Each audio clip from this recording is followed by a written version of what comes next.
So, welcome to another episode of Indisputable Evidence. We back again and back whole again. I'm your co-host, Anthony Beck, and one of my other co-hosts. Jerry Brown, what's going on? Kyle Shanahan's clock management. This is diabolical. We just can't. Donnell. Love girl, Founder founder of the day. Founder of V-Day, Lover Girl. That's nice. Love it, girl. Well, it's in the name, so hey, what can we really say? That's right. There's no denying it. Indeed, the founder and withholder of standards. Well, yeah, this kind of gives you an idea what kind of episode this is going to be. There might be some shenanigans going on. We all know about who. But we ain't gonna say no names. yeah, we ain't gonna say no names, but yeah. It's me. Stop. Oh no, yeah, you wanted the names I wasn't gonna say, but It's gonna be hilarious. It's gonna be fun. it'll be fun. Get your vitamins ready. Yeah, get your popcorn ready for this one. We got a good show for y'all tonight. We're gonna, of course, recap Super Bowl 58 with the Kansas City Chiefs, as you can see in the background. Mm-hmm. Patrick Mahomes, Super Bowl MVP, 3-time Super Bowl MVP, have beat the San Francisco 49ers again in the Super Bowl, 25-22 in overtime. And Y'all, I have a question. Mm-hmm. yeah, Do y'all think the 49ers are cursed since Colin Kaepernick? yes, No. yes, No. say it, yes. They got pretty lucky this time. I'm not gonna lie. I wouldn't say cursed. They got lucky.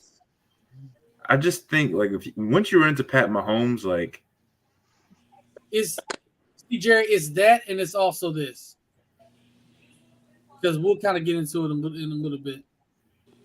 Might be time to have that conversation about Kyle Shanahan. sadly, I didn't believe it.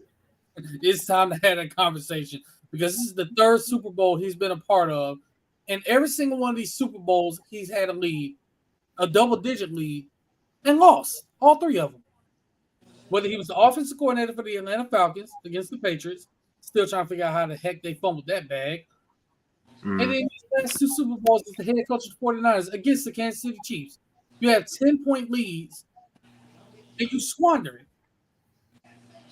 Like at some point, first of all, we got to give credit to Kansas City because they don't panic. They get down by 10, they don't panic. They just continue to play their game. Defense was outstanding yet again. Chris Jones, I think we all said it, but Marcus first pointed it out, was a menace to society out there. Per usual in the playoffs. Per usual. And honestly, if Aaron Donald didn't exist, we'd be talking about Chris Jones the same way we'd be talking about him. Yeah, as the best interior defensive lineman. And I think Marcus may have been right. I think they maybe should have put Trent Williams at center to block him because nobody else could. No, because quite frankly, San Francisco's offensive line is kind of bad outside of Trent Williams.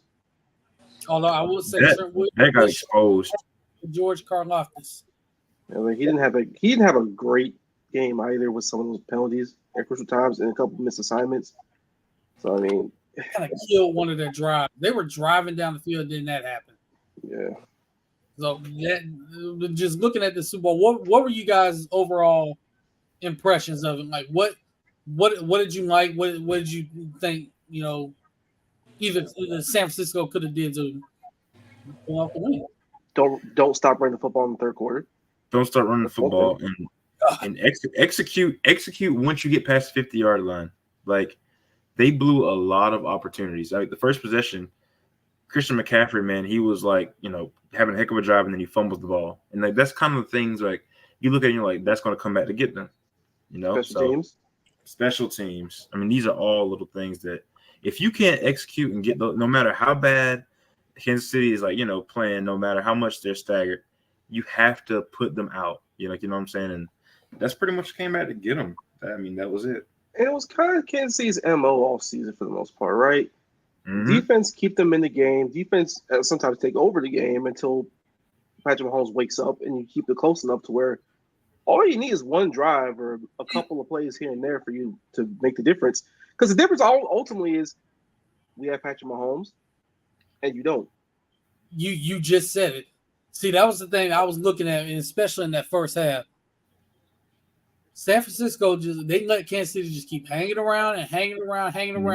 That defense is good enough to continue getting stops. That offense, like you said, just needed one drive. They got that one drive in the second half after the interception that he threw, which is a bad throw, by the way. It was. They got the stop there, got the ball back. They were able to. They had the punt.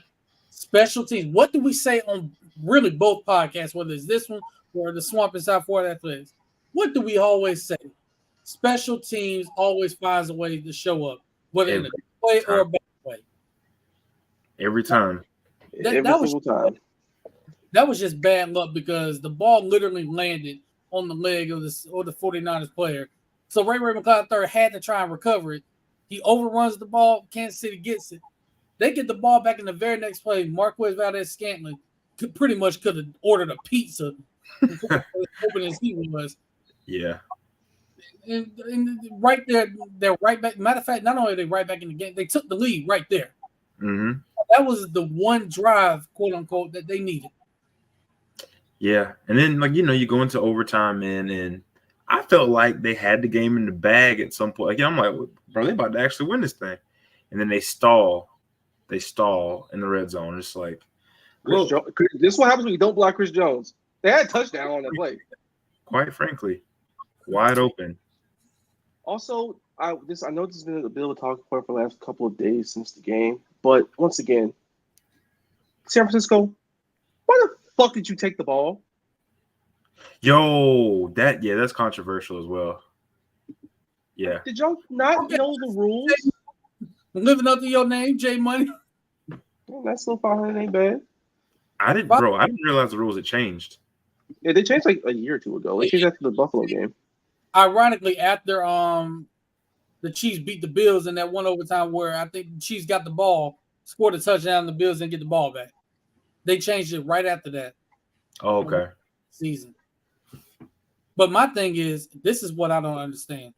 And I'm calling BS on every single one of these San Francisco 49ers players and coaches. How is it that the Kansas City Chiefs knew the new overtime rules and y'all didn't? Somebody has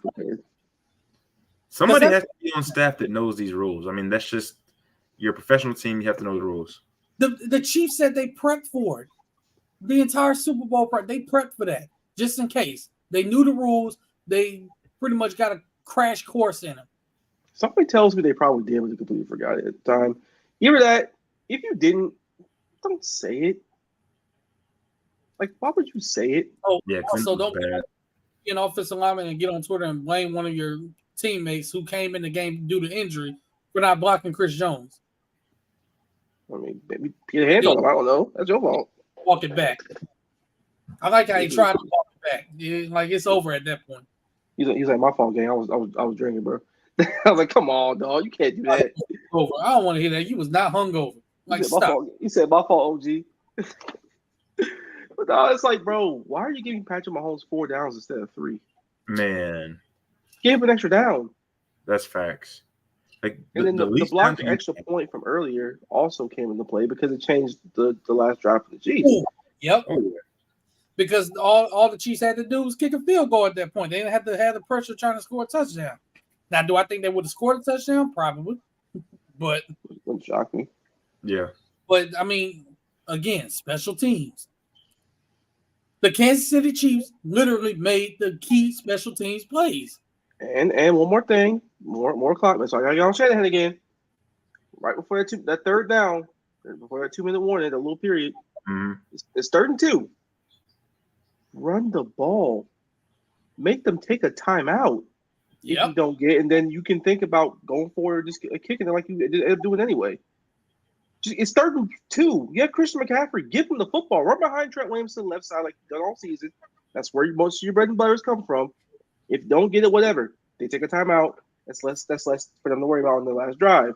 Makes the field goal a little bit longer. Makes them think about it. You have a chance to think about going for it and putting it away or not.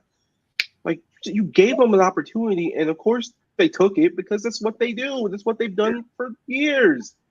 Can't do that. Like you have options. You have like the best fullback in the game. You got an option to have like Debo Samuel motion, something like that. You know, something you do this. You do misdirection. I don't understand why you don't try to get that first down on the ground, but what do I know? You know, I think this is what frustrated me the most is I felt like I was watching the Miami Dolphins, right? Where you have Mostert, you have A-Chain, you can get a first down, run the ball, but instead you want to pass it to freaking Jalen Waddle, who can't even run 2 yards without injuring his ankle or something. You know, it's just like. If you told me the touchdowns would not be scored by Christian McCaffrey, Debo Samuel, George Kittle, or Brandon Ayuk, I would have said you're insane. Well, the crazy thing is McCaffrey did score one. Well, not McCaffrey, my fault, but off a trick play that they said actually should never have counted. it shouldn't have even worked. They had it. They were right there. It was in overran it. Well, they missed an illegal man downfield also. They always miss that. But I mean, I don't know. I'm still trying to figure out how that play even worked. Like it was so have. developing. The ball was basically floated in the air to him. Like what is going on? They were right there, and I think both just kind of overran it a little bit. But you know, it happens. They had the 49ers won. I think Juwan Jennings would have won. Yeah, he would have had to have. They would probably found a way to give the Purdy because, of course, they would have. No. It would have went to Juwan Jennings. It should have. Went to Jennings because he was having a heck of a game. Like that was the one guy that you knew had to step up because let's be honest, this guy Trent McDuffie and L'Jarius Sneed, Brandon Ayuk and Debo Samuel in Alcatraz. L'Jarius Sneed will be making a lot of money in March. Oh yes, and he should. And Trent McDuffie, by the way, a product of Will Harris, Florida Gators DB coach. That could become hilarious in the next 6 months. But anyways, Jared, why would you put that? I'm just saying, bro. North Carolina is down by 5 at Syracuse right now with 48 seconds left. What? Yes. 49ers got tired of injuries. That Greenlaw injury was. If you looked at their defense in overtime, they did look gassed. They were dog tired. They looked gassed. They looked like they just weren't. You can tell they weren't themselves. That Drake Greenlaw injury, that was massive when it came to what the Chiefs did strategically. Let's talk about that for a minute. That was one of the most unfortunate injuries I've ever seen in my life. Like he's just trying to run on the field. I don't want to laugh at that, but like it's not funny at all. It's not because he's a wonderful player, and that could cost him his career. That's going to cost him next year. Yep. But oh man. Well, no, I don't know about that. Now he ain't gonna be ready for the start of the season, but he'll probably be back maybe like week 5, week 6. Will he be back? I ain't gonna lie, bro. I wouldn't rush him back that soon. I would probably have him come back like at week 10. Yeah, see, I would probably do that too. It's just, I mean, it was so unfortunate because he's normally doing what he normally does, runs on the field, and it's just like his cleat got stuck in the ground. Oh man, he broke. Your king is running onto the field. Like it's not funny at all. I promise, it's not funny, bro. But tearing Achilles is not a funny matter, but tearing it trying to run back on the field is. There's something very cruel about that. Very morbid about it. Hey, bro was on that C4 before the game, though. He was hyped, bro. And then for that to happen like that, it's just like, wow. As an official co-host of this podcast, Anthony Beck, do not condone the laughing of injuries that involve an Achilles, no matter how it happens. Because I know if I ever tear my Achilles, I'm going to do it for a long time. Hey, man. I'm going to be on the ground for a while. Yo, I was like, I'm looking at the TV screen. I'm like, there is no way this man just ruptured his Achilles trying to get back on the field, bro. Yeah, then I seen the calf pop. I'm like, oh, no. Not trying to catch Pacheco, trying to run back on the field.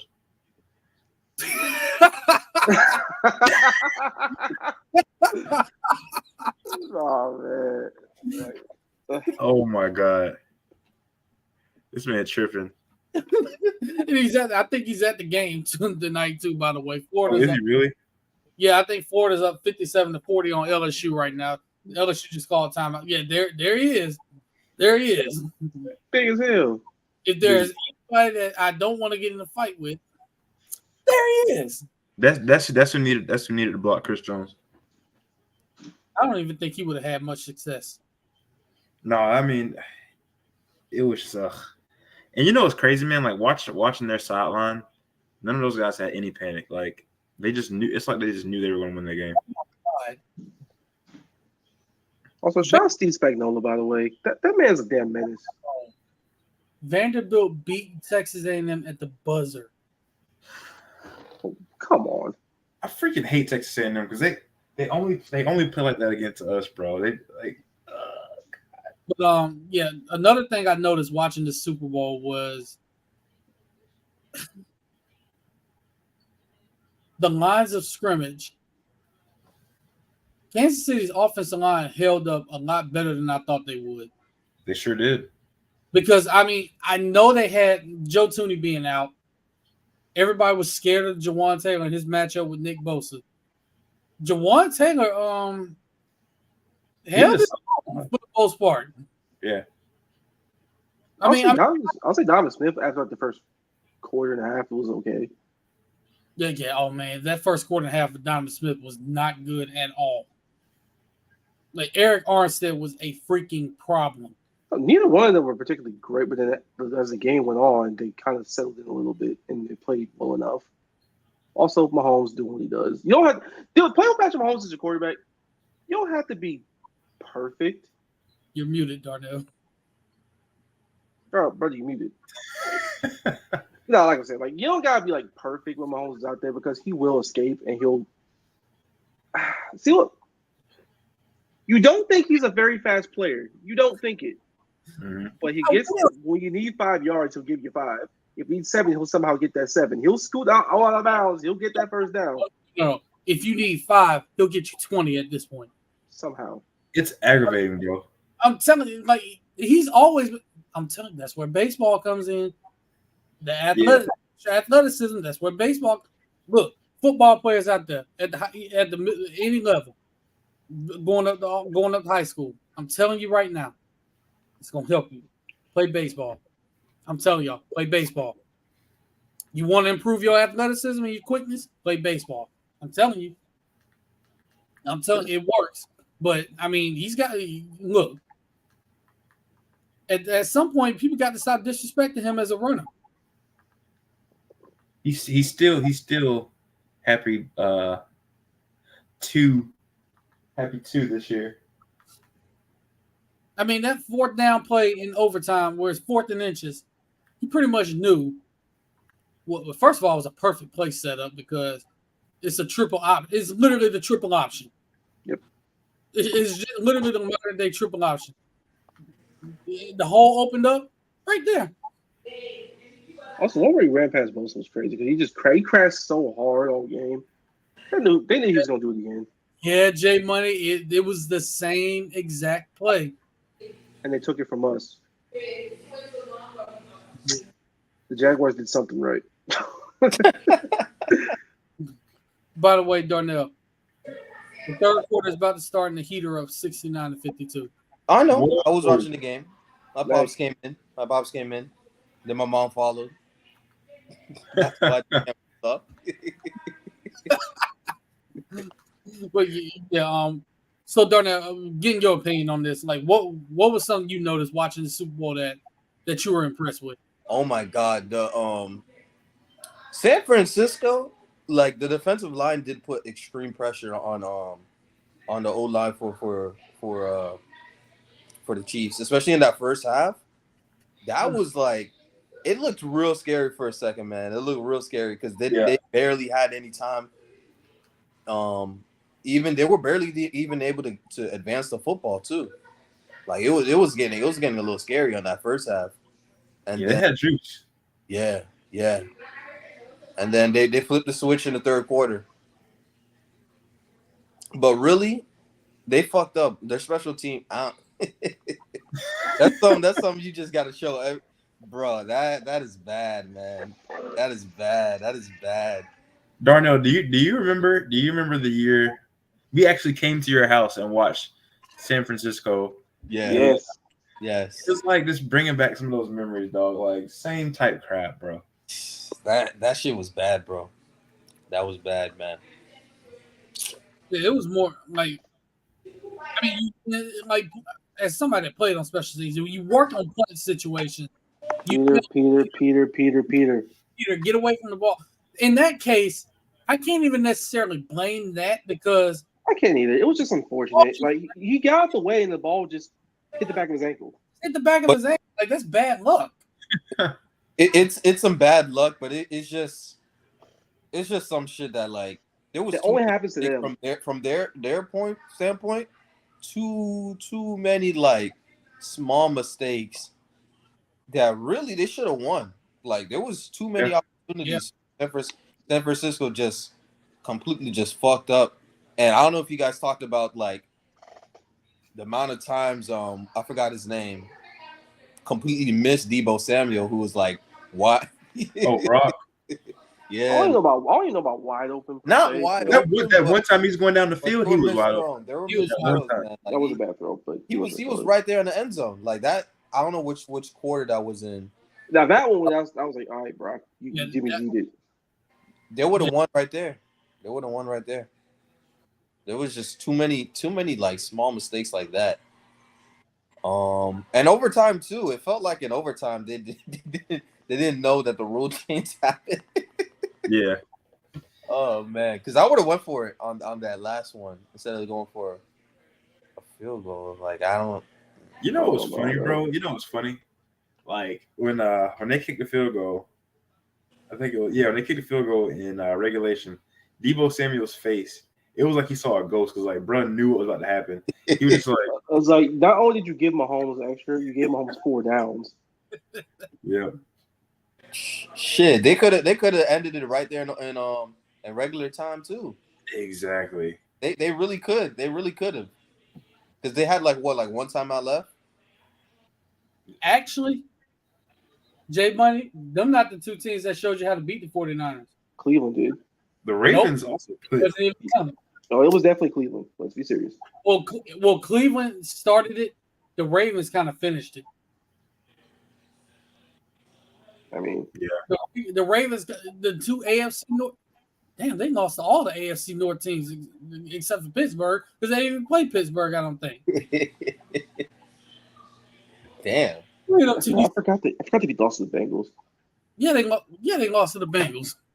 I mean, it's North are good. I mean, it is what it is, but Cleveland and Baltimore actually showed you how to beat the 49ers. Be aggressive and come after them and beat them up in the inside because Brock Purdy can't see over anybody. Nope. Well, see, yeah, is that, but the reason why I specifically said Baltimore a little bit more than Cleveland, because it wasn't just the fact they beat them, it was literally the way they beat them. Like it was like they dominated that game, running the ball on them the way they did. The quarterback utilizing his legs, which he should have did against the said team that beat the 49ers. That's what I was just about to get at real quick because Kansas City, they're amazing. Patrick Mahomes is what else is there left to say about Mahomes? But NFL, y'all fucked up letting them win this fucking championship. Y'all let them win with these shitty ass wide receivers. The worst team Mahomes has had, bro. Exactly. But the funny thing is, it's the worst offensive team he's had. The best defense by a touchdown. Arguably the best, yeah. Like arguably it is. It's the best defensive team he had. So I mean, it kind of offset it. So we're not gonna really win with the offense. We'll just put the defense out there. Like, you gotta think about something like Baltimore. Like this was your year. This is Baltimore's year for sure. You were the best team in the AFC all season long for the most part. Yep. You were one of the top 2 teams in football all season long. Hell, the Chiefs themselves, Chris Jones himself straight up admitted it at the podium. Yeah, we're better than us. The script said it. And here you are on the couch and everybody else watching them go back to back for the first time in 20 years. Because I think Baltimore would have beat for San Francisco again. I mean, they would have. Yeah, they would have. I mean, I think pretty much anybody coming out of the AFC was going to win the Super Bowl. I agree. I don't know about that. I think Baltimore would have. I think Kansas City could have, and they did. I don't know about everybody in the AFC. Well, between them two, if it was between those two, yeah, but everybody else, no. Buffalo would have. Oh no, I think Houston would have. No, never mind. Let's be serious. Let's be serious. Nah. Please be serious. CJ Stroud might have said, "You know what? I'm gonna just let it rip. Maybe he throw for 400 yards." I would have liked to see. I would like to see the Dolphins and the 49ers refuse to run the ball. That would have been very funny, actually. Please. Which made quarterback is going to elevate their team the most or not get in the way? Please, bro. Please, man. Cam Newton Bowl would have been called. The game manager bowl. Let's talk about Brock Purdy for a second. Yeah. I thought personally he played a very good game. I thought he made a very good accounting of himself. Mm-hmm. He didn't do anything for them to lose it or really win it either which way. That's the thing. The blame for him is about 10%, to be honest, about out of everybody. But you also saw in some situations some of the limitations of him. Yeah. I mean, he is who he is. He's a good quarterback. He's not super duper upper echelon, but that's okay. If you have the roster, you can win with the guy. Yeah. Problem is, are they gonna have this roster for long? Nope. Which is kind of crazy because let's be honest though, if it was any slightly better quarterback, that's the thing, bro. Yeah. Which is why AB I was pissed. Well, I hate y'all, but I just feel like possibly if y'all would have been sane and played good football down the stretch, it could have been maybe a solid matchup, as far as Dak Prescott and the weapons you have around him. But no, no, never that solid. I believed in the receiving core. I did. I don't. I believe in CeeDee Lamb. I don't believe in everybody else. No, they wouldn't have. Hey, I know y'all saw Chase Young do some damage. It's like guys, listen. You saw that? Listen, I know we love CJ Stroud. I think he's a fantastic quarterback. I think he made a great account of himself. I think he's going to be awesome for the next 15 years or how long he decides to play this game. They were not beating the 49ers. No, they were not. That defense was not quite good enough. They're not good enough yet. But hold on. About 3 years. Darnell said it. Because I wonder who on this podcast mentioned Chase Young stepping up and having a big game. We had a bit half. That was it. It could have been more than enough for winning, bro. If it wasn't just for some unfortunate. They ran out of gas. Yeah. Shit, man. That's one thing that Kansas City this year was able to do. Instead of just running by you and tiring you out, they methodically tired you out. Oh yeah. They understood that they have a good interior offensive line and a punishing running back. Just run the football on people sometimes. It's okay. Yeah, they pretty much. It was just a new way of them beating. It was all right, we're not gonna score 50 points a game. We're not gonna be flashy on offense. Let's just go ahead and run the ball and play solid defense and just see if we can win like that. Which quite frankly is even more obnoxious than Patrick Mahomes throwing 50-yard bombs on you. Bro, Mahomes has now become an efficient game manager when needed. PRN. What? That's since last year too. That's the other part. Yeah, dude, it's crazy. It really is. They're going to crush you in so many different ways. It's insufferable. Jerry, somebody is snoozing on us. Yeah. But looking at does everybody forget we beat them the second time in Houston? Does everybody forget that game? No, we don't forget it, but we hear the malice in your voice. No, I'm not being malice. I mean, there's no malice, there's no spite. They're not. We hear that edge. We hear that edge for sure. I'm just saying. I know we love Stroud. I know we do. I get it. I love the man too. Pause. Whoa. That roster is not ready to beat San Francisco yet. Give it 3 years, maybe. Their roster's not ready yet. We saw them against Baltimore. They couldn't do a goddamn thing. That's nice, AB. Bomber forever. Hey, man,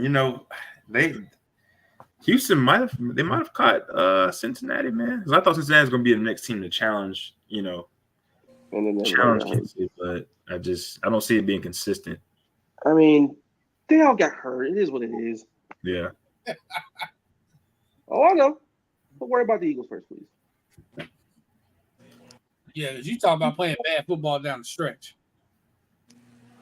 They were the epitome of that one. And they got Doug Nussmeier coaching them. Oh, brother. Oh, pray for Jalen Hurts. Pray. Hey, man, at least they got your bucket, Jim. Yeah, but he has to get ruined by Doug Nussmeier. Yeah, and Trevor Lawrence getting ruined by Press Taylor. Damn. Respect Press Taylor? No, fuck Press Taylor. Oh. Well. We're on Carson Wentz, too. You finna Carson Wentz, my guy. I don't like it anymore. I don't like Doug Peterson no more, man. You doing Doug Peterson? This man is in love with Press Taylor for whatever reason. I don't understand why, but he just insists on trying to get this man a job. Marcus. It insists. Marcus, I hate to be the guy to do this to you. Don't Who do told it. you this when y'all hired Doug Peterson? What was going to happen? I am so sorry. I wanted to fucking have hope for once in my 26 years of life watching this football team. I'm so sorry. I tried to tell you what was going to happen because J Money could have told you this too because they ran him out of Philly for the same crap. They did. Excuse me for wanting to have a winning season for once. That was kind of crazy, bro. He won the Super Bowl. Hey, man, How? That team, Really? How?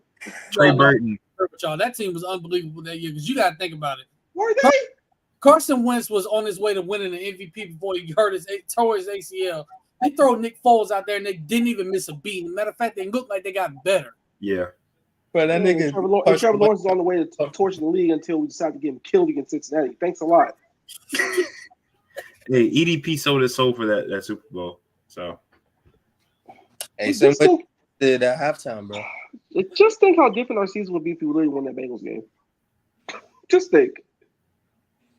That might be Trevor true. Lawrence died, and immediately after, we missed a freaking field goal. That if we made that one and made the one at the end, we would have won the game. Man. Anyway, enough of me and my depression and my sorrows. San Francisco, I'm so sorry. Y'all, if y'all don't break through now, will you ever? Because we all know the history of teams that lose the Super Bowl, what happens to the very next year. It ain't pretty. Can I get controversial again? If by controversial you mean spiteful, then yeah, sure. No, it's not spiteful. It's spiteful. No, it isn't. It's definitely spiteful. No, I'm telling you, it's not. You always say it, and it ends up being spiteful. San Francisco, that window is starting to close. Okay, that's not that spiteful. It's starting to close. They're cursed. I'm telling you. Curse is. He's right. They did Kaepernick wrong, and look what happened. Curse is a stretch. You don't play with God's children, man. I mean, they had the same results they did with Kaepernick was they're losing the Super Bowl in heartbreak. Yeah. Well, I mean, Ray Lewis was going out a legend already. Ray Lewis is 175 years old. I will say, still played a heck of a game. I will say, going from Colin Kaepernick to Bosa is hilarious. That's extremely funny. That's an extreme. I wanted to see the look on Nick Bosa's face when Andrew Day was singing "Lift Every Voice." It's the second time Nick Bosa, the Black History Month, lost Super Bowl against a black quarterback. So,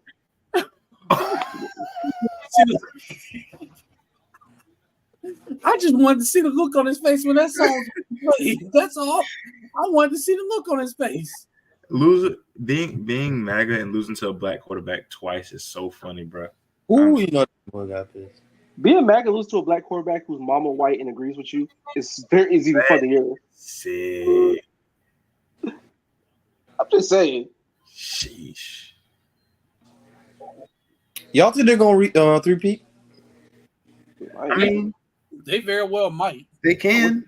I wouldn't doubt it, but the NFL being the NFL, I'm not going to put money on it. But there's anybody that could. There's a quarterback that could. Let's look at the AFC. Baltimore got absolutely fucking pillaged, and they're gonna lose. And they're gonna lose a lot of players in free agency. This was their chance, including Patrick Queen. Yeah, Patrick Queen, Matt BK lost a lot of their coaching staff on the defensive side, including Mike McDonald and a couple of the guys who got defensive coordinator jobs. And McDonald got a head coaching job with Seattle. And what else? Buffalo. We don't know if they're healthy on defense. They might have a chance, but can they be the when it matters? Nope. Yeah. Miami, forget it. Jacksonville's topsy turvy. Come on. Houston's still building. Cleveland still has no quarterback. We don't know how good Deshaun Watson actually is going to be coming off the injury. And he hasn't been great to begin with when he was healthy.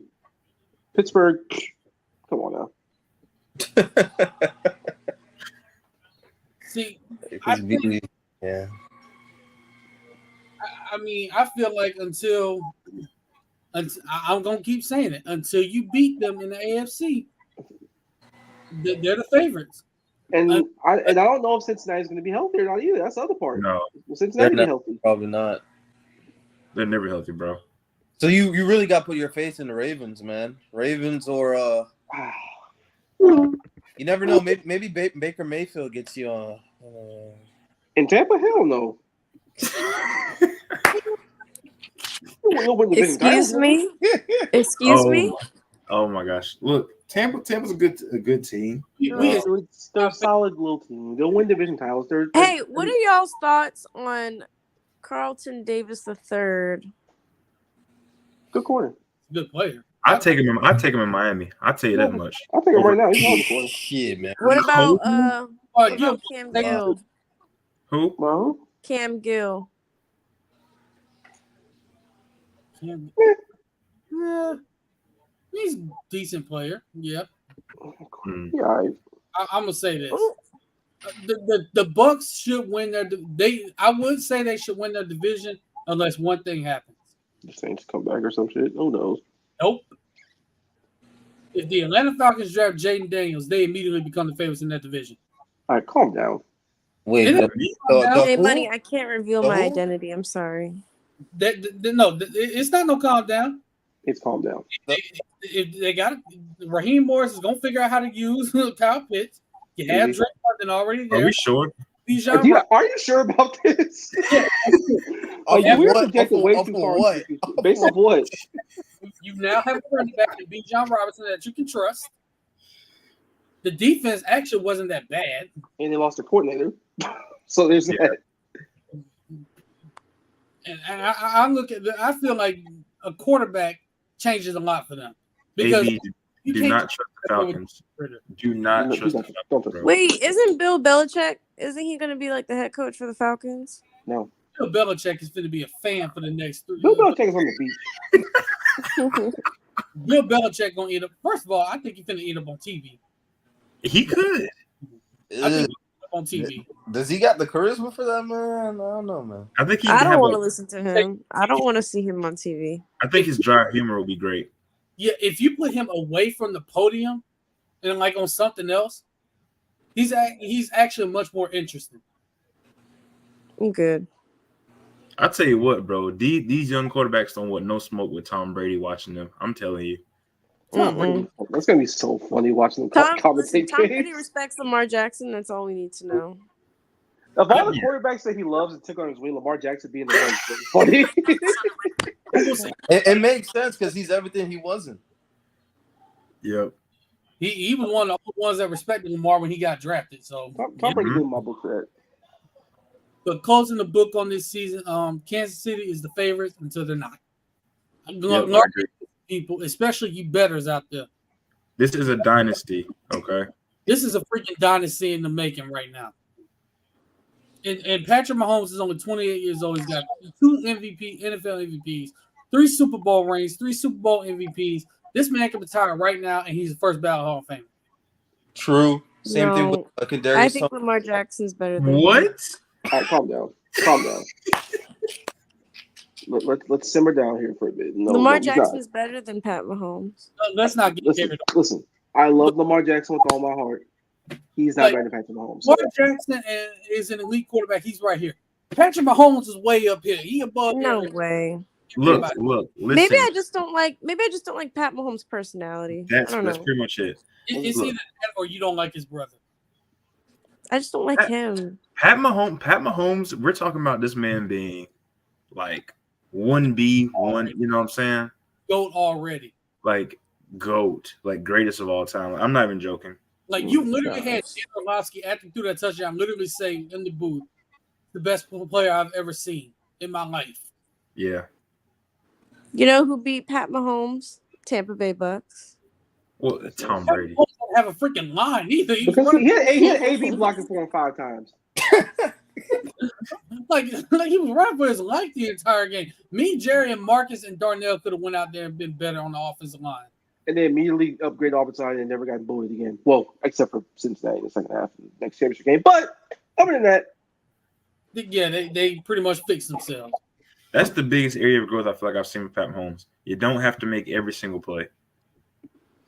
yeah, because that too high shell shit like killed every quarterback since then. Yep. He's learned just to not. Got a better coach. He's a better player too. He Whatever. is, man. And shout out to Andy Reid, man. That man let the Philadelphia Eagles upgraded his life, and now he a 3-time Super Bowl champion coach. Hey man. Speaking of moving on to new things and teams and relationships, is this V-Day special edition? Indisputable evidence? Indisputable. Valentine's Day, Mr. Love Coach Anthony Beck? I would call him love coach. Mr. Hitch? I mean, now why I gotta be selling love and not believing in it? Why I gotta be? It's literally the only reason I'm here, y'all. I'm tired. I at least believe that I'm selling. Took him a while for him to believe in his probably yes. Apparently, I'm Alex Hitchens, and I'm a consultant. He's a relationship consultant. Well, yeah, we are gonna get into that. So why not? Let's start. We gonna let the ladies start here. Yeah, absolutely not. Come on, when we say ladies first, now all of a sudden you don't want to be ladies first. Like we can't win. We can't win nothing. I guess Jerry start first then. Yeah, I'll start. I'll ask a question to Lover Girl. Okay, so let all the fellas in there tuning in tonight. Like, what is the ideal Valentine's gift, Valentine's proposal type thing? Yeah. What is the ideal? I think it varies. I think it depends. The spider calling me. I'm about to freak out. Hey. Ew. I'm straight, bro. Almost died. Right. Well, what's crawling on you? First of all, I know you saw that too. Mm-hmm. Yeah.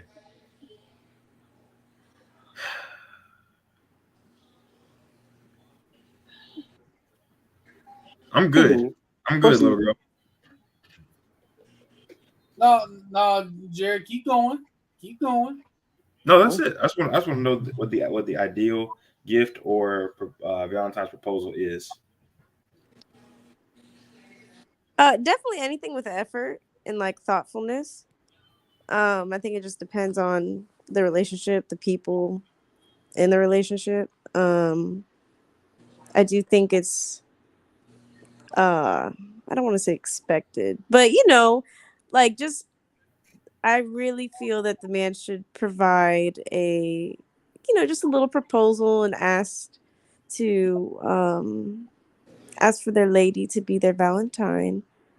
And just a gesture, Yeah.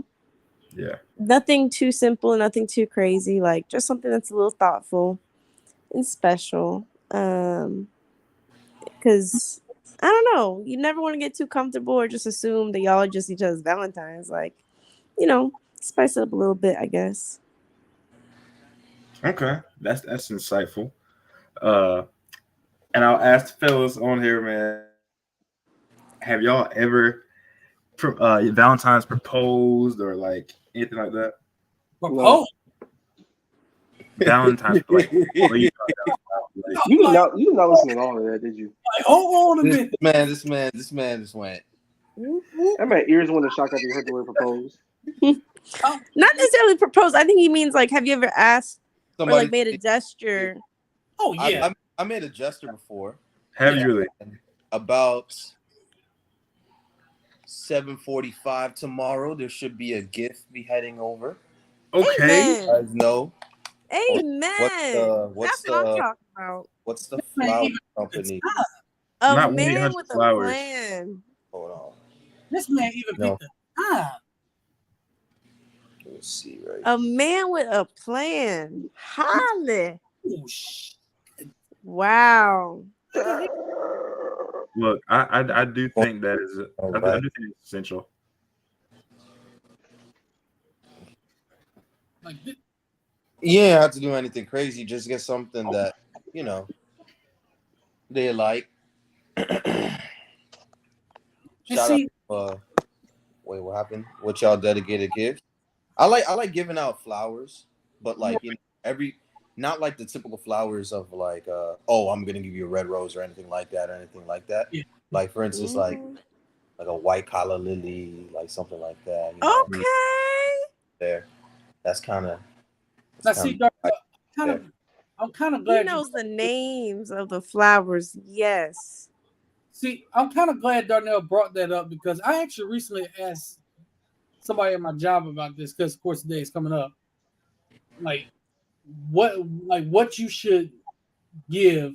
Like, if you were to give flowers, like, should you do the traditional roses, the red roses, or maybe do something different flower wise?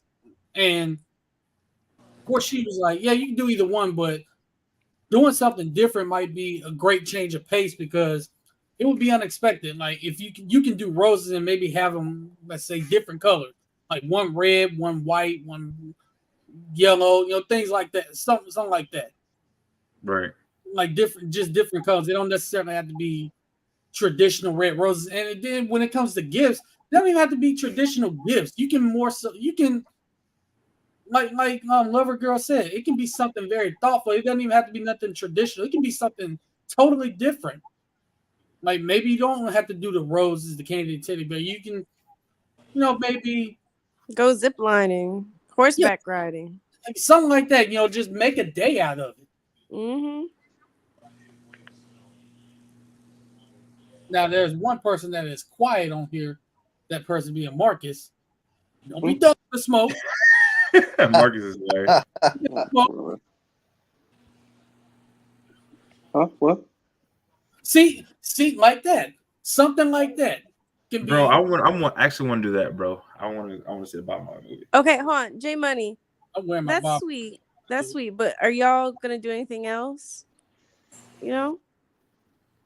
Like seeing a movie's fine, but it's like, is there anything else? Like, are you guys having interaction, like one-on-one? Because like you can't really talk or do much at a movie theater, but like, like make sure you have a little, like, I don't know about intentional that. time with each other too.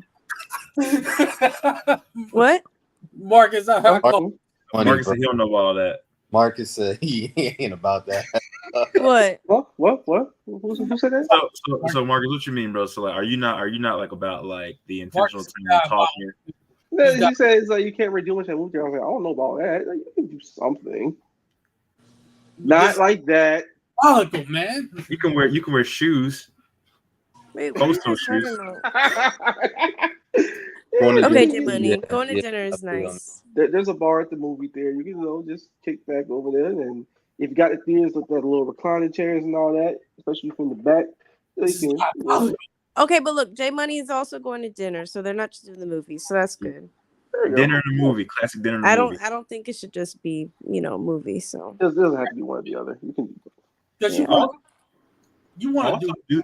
I think it like depends, like, 'cause everybody's different, man.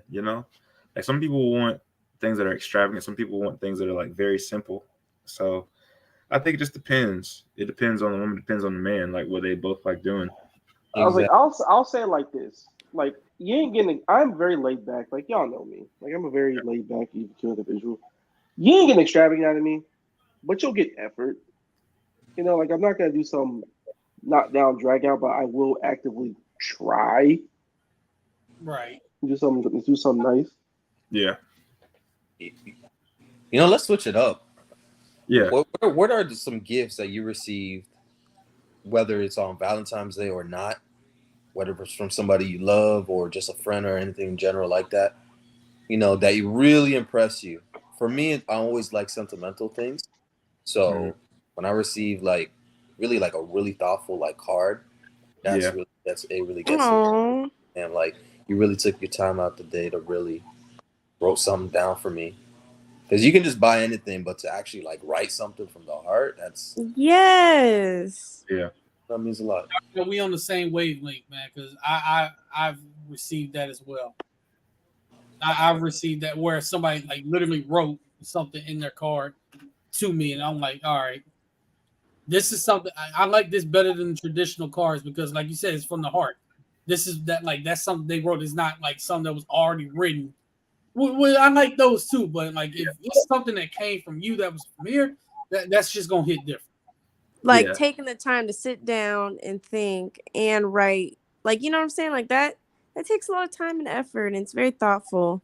And personally, like I keep all my handwritten notes and cards to this day. Like since I was a freaking child to now. And like all my college like birthday cards or whatever cards I have, it's always nice to look back at, especially because like you know, I've lost some loved ones, you know, like family members, whatever. So I always like seeing those cards and their handwritten notes.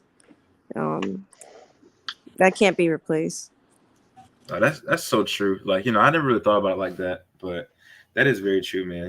It's just it's their handwriting. It's not a text. It's literally them putting the pen down on paper, giving you something that's special and from their heart. So, yeah, man. I think for me, like, I do appreciate cards, but like I'm not huge on cards. Like, I appreciate them, but I like things that, like, I guess, like, if somebody knows me, right? Like, say He I wants a talk. PS5, y'all. No. So, like, Because Hey, man, say say expensive. say like I have a do rag that's like 10 years old, Right. and then somebody gets me a do rag. I'm like, my do rag was ripping. Like, I appreciate that. Like, thanks. Like, oh, he loves Gator stuff. He loves Celtic stuff. So, like, Celtics beanie, something like that. You know what I'm saying? baby girl, how do I That's look real at my nice. Real nice. Okay, do-rag? J Money. Hey, All right, J Money. that's Just, what's up, though. just as That's long as Jay awesome. gamble his money away, it had to go to Will and Carlton. Oh my gosh. Just as long as you ain't. Well, no, he said he got home, so clearly, no, he did. That's how he got home. Sorry, Jay Money. You know I had to mess with you. Also, Darnell, to answer your question too, and I also love hearing your guys' perspective, like, you know, from the male perspective. But I know for me, like, I'm huge on experiences more than anything, than like materialistic things for the most part. Like I hate having too much stuff anyway. I'm like pretty minimalistic, but I love to travel. I love little experiences, even if we can't go anywhere crazy, whether it be like a quick road trip or, you know, again, like horseback riding or zip lining or go-karts or just like activities and like memories again that can't really be replaced or bought. I mean, kind of, but you know what I mean. No, I understand. Um, You like having experiences, time with your loved one. yes. And I think that also this ties into like understanding your partner's love language, right? So like quality time, acts of service, like say someone's love language to receive is acts of service and say like you get their car detailed. Like that's an act of service and a gift all in one. Yeah. So just thinking about like um love language and what that would look like as a gift. For sure. Because especially like I don't know, like especially as they're growing older and everything like that, those are like the things you have to keep in mind just to learn. Especially to show appreciation. Because I feel like a lot of people they don't know how to show proper appreciation for the people that they love. They use, Mm-hmm. like that's why you get so many like things you keep on seeing on social media where it's like I got my girlfriend like all of these things and she not really like fucking with it or she still Yeah. wants Right. more. It's because like yes you did the material stuff but is that actually what she wanted? Like is that Right. what she really appreciated off of that? And you know that's something that we all gotta learn.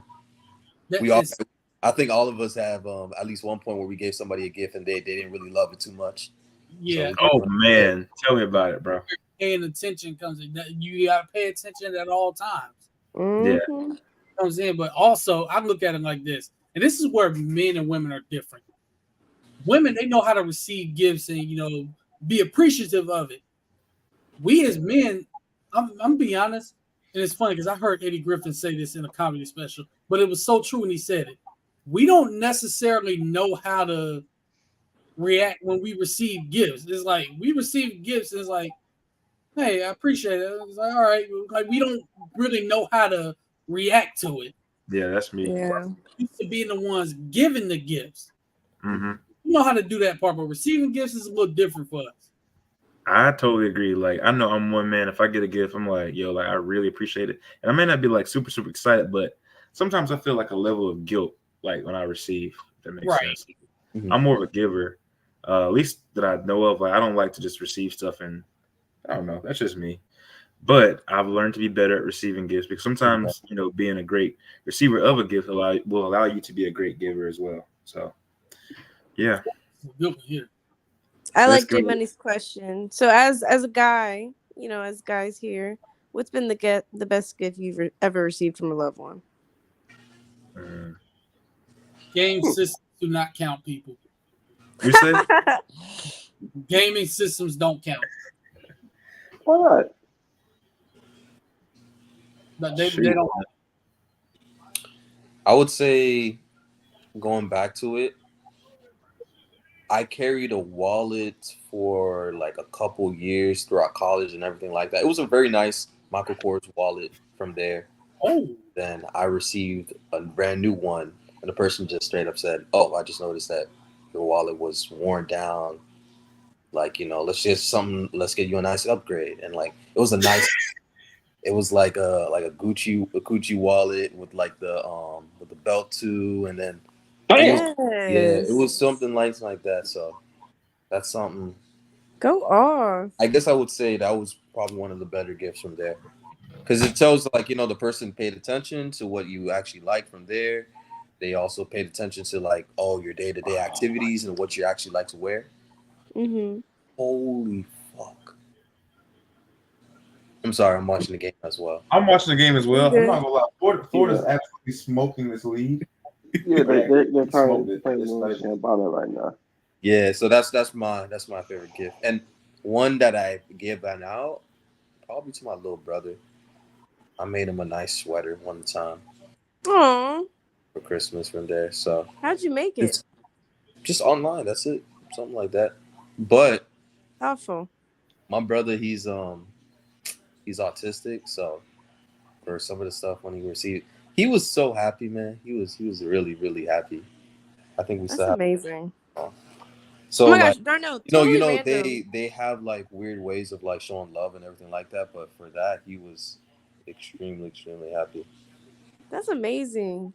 Totally random, but have you seen Love on the Spectrum on Netflix? It's a great show. No, I haven't. It is so pure, and like it's about people who are on the spectrum, like finding love and like dating, and it's really sweet. No, it's definitely a beautiful show, bro. Like, I don't know, I love it. I love it. But so like I want to ask y'all boys, like, as far as like your experiences, first of all, have you dated? How long? And why did it not work? Well, I don't know about dated, so I'll just leave it at that. Or like to girl out, like your experiences. No comment yet. Marcus, hey bro, somebody need your testimony, bro. That's all I'm saying. Oh man, all I know is we have fun. And then we didn't. The end. Diabolical. It's not diabolical. What happened? It was fun for a little bit, and then, end the story. Yeah. What about you, AB? I mean, yeah. I would say really the main reason why it may not work out is because you kind of just grow apart. I mean, like sometimes like people just go in different paths, and it's like, all right, you can feel when it's starting to get that way, and you're like, all right, it's not had that talk where it's like we need to figure out like what's going on, like where are we in this stage, and it's like you at the point where you just growing apart. Is like, man, like what can you really do? Yeah, that's true. I mean, I think for the most part, for me, man, like growing up, it was a lot of trial and error, of course, hit or miss. A lot of errors. A lot of errors. I would say like I didn't realize how much of a detriment some of my habits were to like my personal relationships with people. You know, like whether it be me like not having that quality time with people because I was addicted to like, you know, video games or sports or Twitter even, you know, like I couldn't communicate because I was on Twitter all the time trying to troll. You feel what I'm saying? So, you trying to put that MV trollology to use. yeah, man. Yeah. And I didn't realize how much it was a detriment to myself.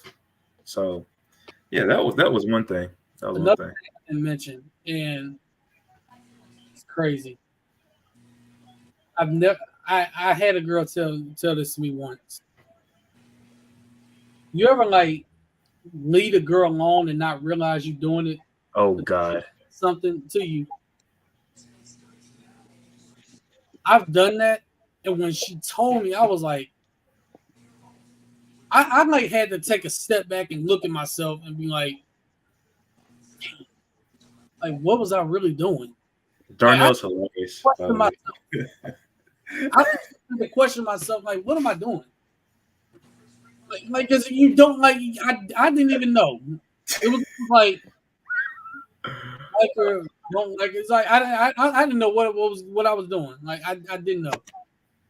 No, like you won't know. You won't know.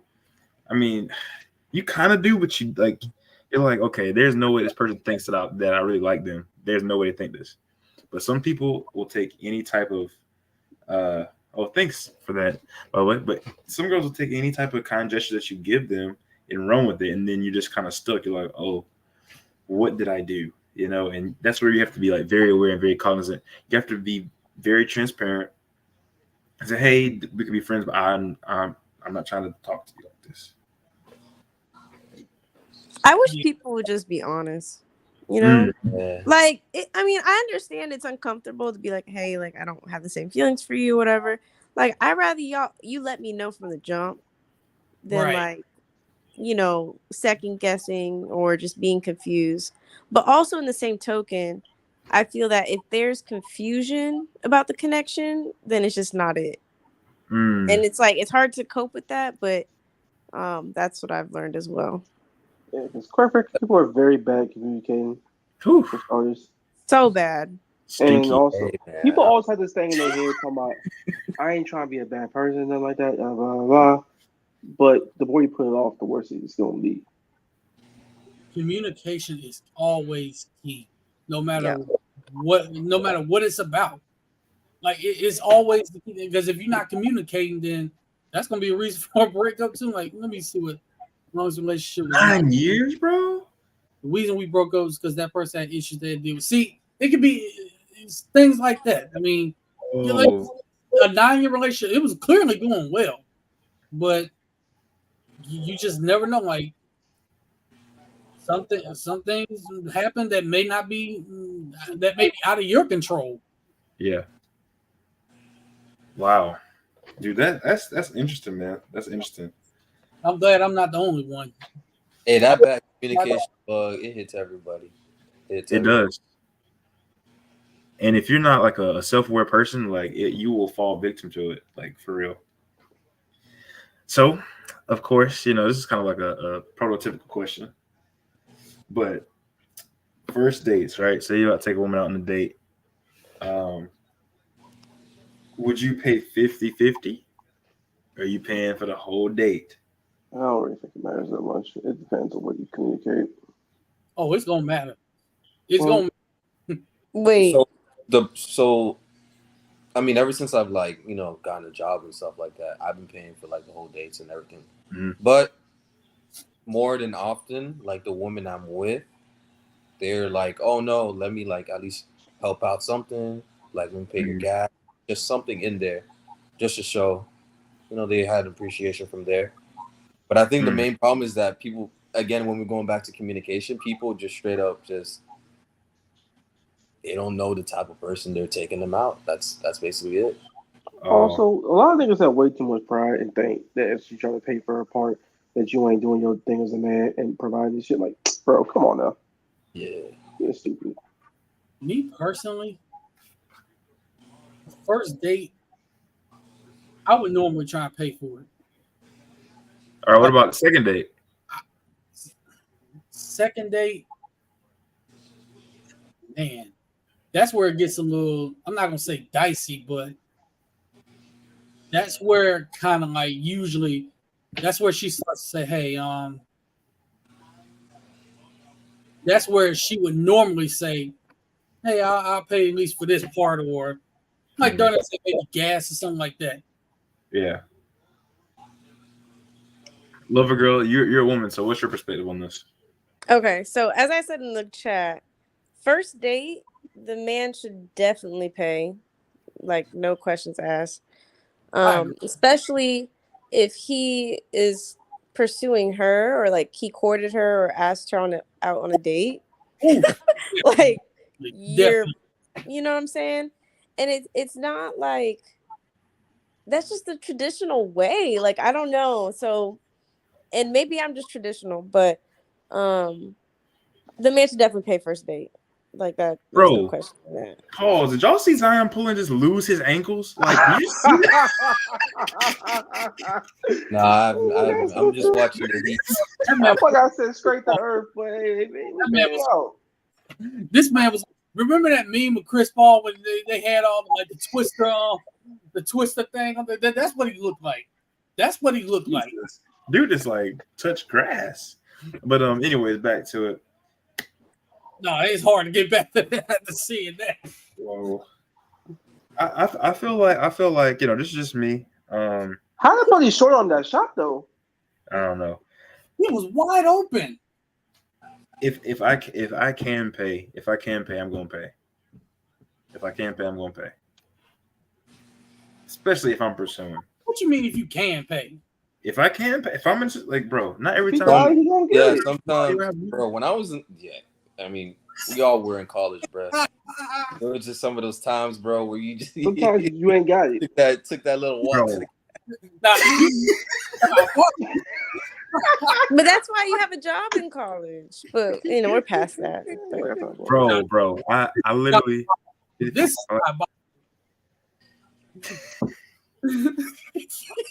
Hey, I'm not gonna say like I ain't the whole McDonald's thing before, but go ahead, Miss Lover Girl. No, I'm not even gonna take it seriously. No, this is not a personal thing. First of all, this is not personal. This is everybody's different. No, I'm not talking about you. I'm talking about J Money. Okay, what did you think about J Money's comment? I'll have to find it. Oh, the 50-50, because if I like a woman, I'm gonna take them great place. If I don't like that person, I'm gonna take them straight to McDonald's. How do you know if you like them or not? Why would you ask one on a date and then you take them to McDonald's? Is this like the second date or something? I don't this comment doesn't make sense to me. It's mainly the goal.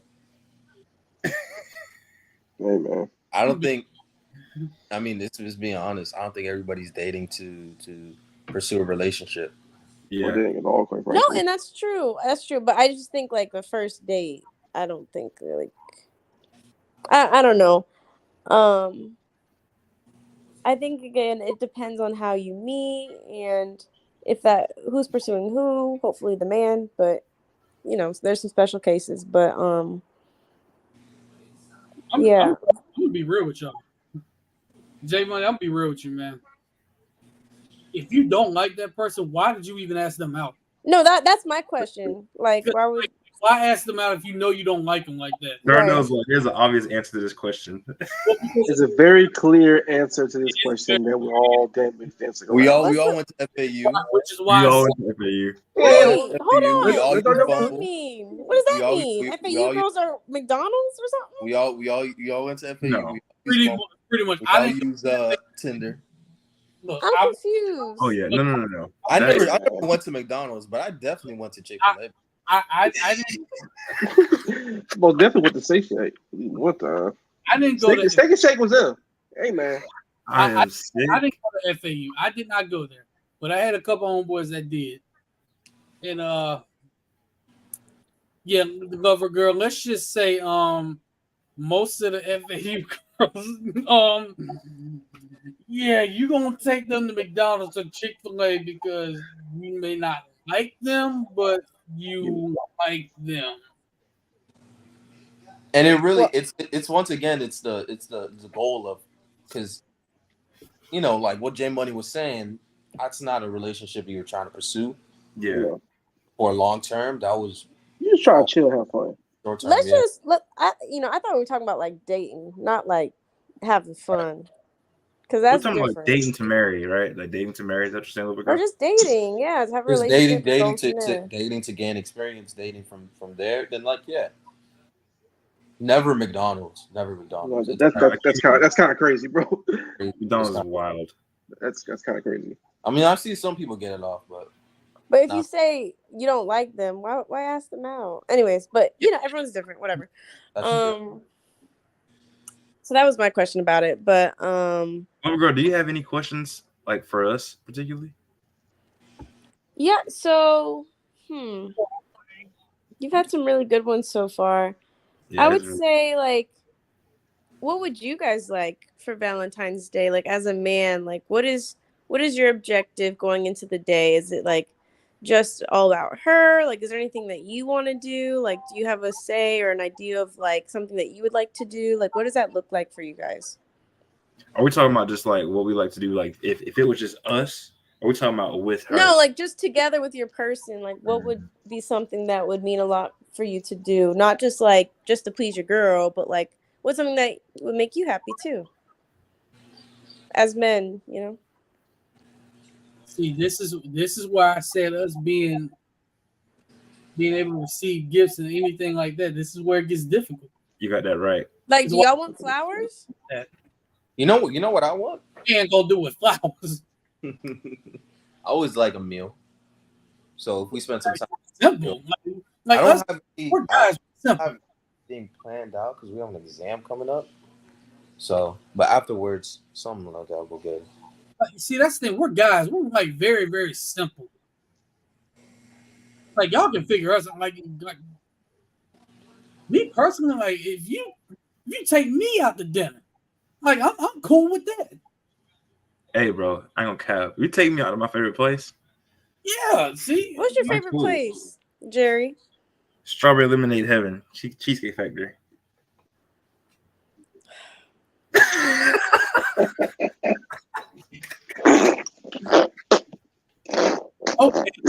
Okay. Now it puts like Wait, and the women asking you out?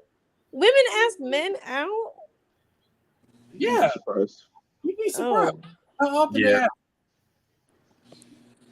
Just spending time with each other all that. Okay, yeah, I get that. That's fine. On the same way, anything I can do to just spend time with, like that's all that matters to me. Yeah, exactly. Yeah, like we can go bowling, we can eat some food together, watch our favorite show, like just spending time, honestly. Like All-Star Weekend's coming up, we could sit down and eat some food and watch the dunk contest. Hey, that's crazy. Yep, Darnell. I Shake can't that lie. head, Darnell. Shake that head, Darnell. Thank you. I don't know if I can.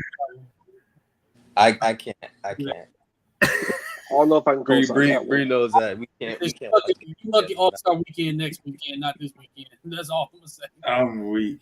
No sports. No sports. Nah. Okay, so what is at least in my own relationship? So Cornell, what if girl surprised you with tickets to a Heat game in Miami? That's different. That was my graduation gift, actually. Like really, we went to see like the Heat and the Pacers, and then she organized it with my godmother as well. But something like that, yeah. But that's graduation gifts fire to y'all. That's like family. What happened? Graduation gifts fire to y'all. Graduation gifts? Yeah, man, that's a dope ass gift. I know. I'll say personally from FAU, bro. Yeah. Listen, man, I lost a lot of people that year. So Wow. Hey man, that 2021 season, bro, or 2021 year, man. Shit, that was hell. tough. That was tough. Yeah. But I'm talking about like any other time though, like for instance, like when the finals are on for NBA, bro, I told her straight up, like, I'm not coming. Like, Real quick, y'all. I'm locked in. Like, He said, I'm not gonna be there. I'm not gonna participate. I'm literally I'll locked. say real quick, It's y'all. like, okay, I'm gonna just from there. And we had rotations at the time too, so she was doing her thing, and then she would come back, and then she would call me after the game, and then we'll spend like 2 hours on that shit. But Okay. but no, when it's game time like that, man, I'm not communicating. I have to give a shout out to one lady since we're talking about Valentine's Day and all that. I have to give a shout out to this lady because history was just made for Major League Baseball. So the Oakland Athletics, who will soon be the Las Vegas Athletics, made history by hiring Jenny Cavnar to join the Oakland A's live game day coverage as the first woman to become primary play-by-play caller in Major League Baseball history. So shout out to her. Noise. Shout out to her. History. Salute to her. Throw that out there on this show because that's a big deal. That is a huge deal. But I wanted to throw that out there. But yeah, J Money says some. Yeah, some women do ask men out, and it is very surprising. Some. How do y'all feel about that? I don't care. It don't matter to me. I mean, what if it's like some girls that you really don't like, and they just be asking you out? Like, do you think that's attractive? Like for a girl to ask you out? It depends on who it is. Like especially like first date. Yeah, it depends on who it is. Depends on who it is. It don't bother me none. If I say yes or no, that's what it is. Yeah. Like if I already like her and she's like, hey, you want to go? I'm like, oh, sure. Like, wow. Okay, cool. You right. know, back in those times. Such and such, you know, I'm there. You know what I'm saying? Yeah, If I like her already, I'm like, cool. Like what do we gonna do? Right. Yeah. Been there, done that many times, especially early. Now, what if it's a woman you don't like? That's what I'm saying. I'm not going to be there. I'm just gonna say no. No, thank you. I appreciate your offer, but nah, I'm good. Yeah. I wasn't even there, and I saw that message and immediately think shenanigans went down. But yeah, if it's somebody, okay, so that brings me to a question to you, Lover Girl. So, from like if that happens for me, how do you turn her down? Like how do you say no? Because it's a way to do it, and it's a way not to do it. I have the way to do it. Oh my god, it's going to be done. No. Something like that. I could be rude about it, but I would just be like, yeah, no. See, you don't want to be rude about it. I'm like, thanks. I appreciate your offer. Thanks, but no thanks. Yeah. I'm cool. I think that's good. Like, just keep it sweet and simple and keep it respectful. It ain't got to be. It ain't rocket science. Here's the question: do you lie and say you're busy? No. No, because they're gonna try to figure out another day. You're not gonna be busy every single day. Yeah, just did it right there. Like, be honest. Oh, this is a good question. On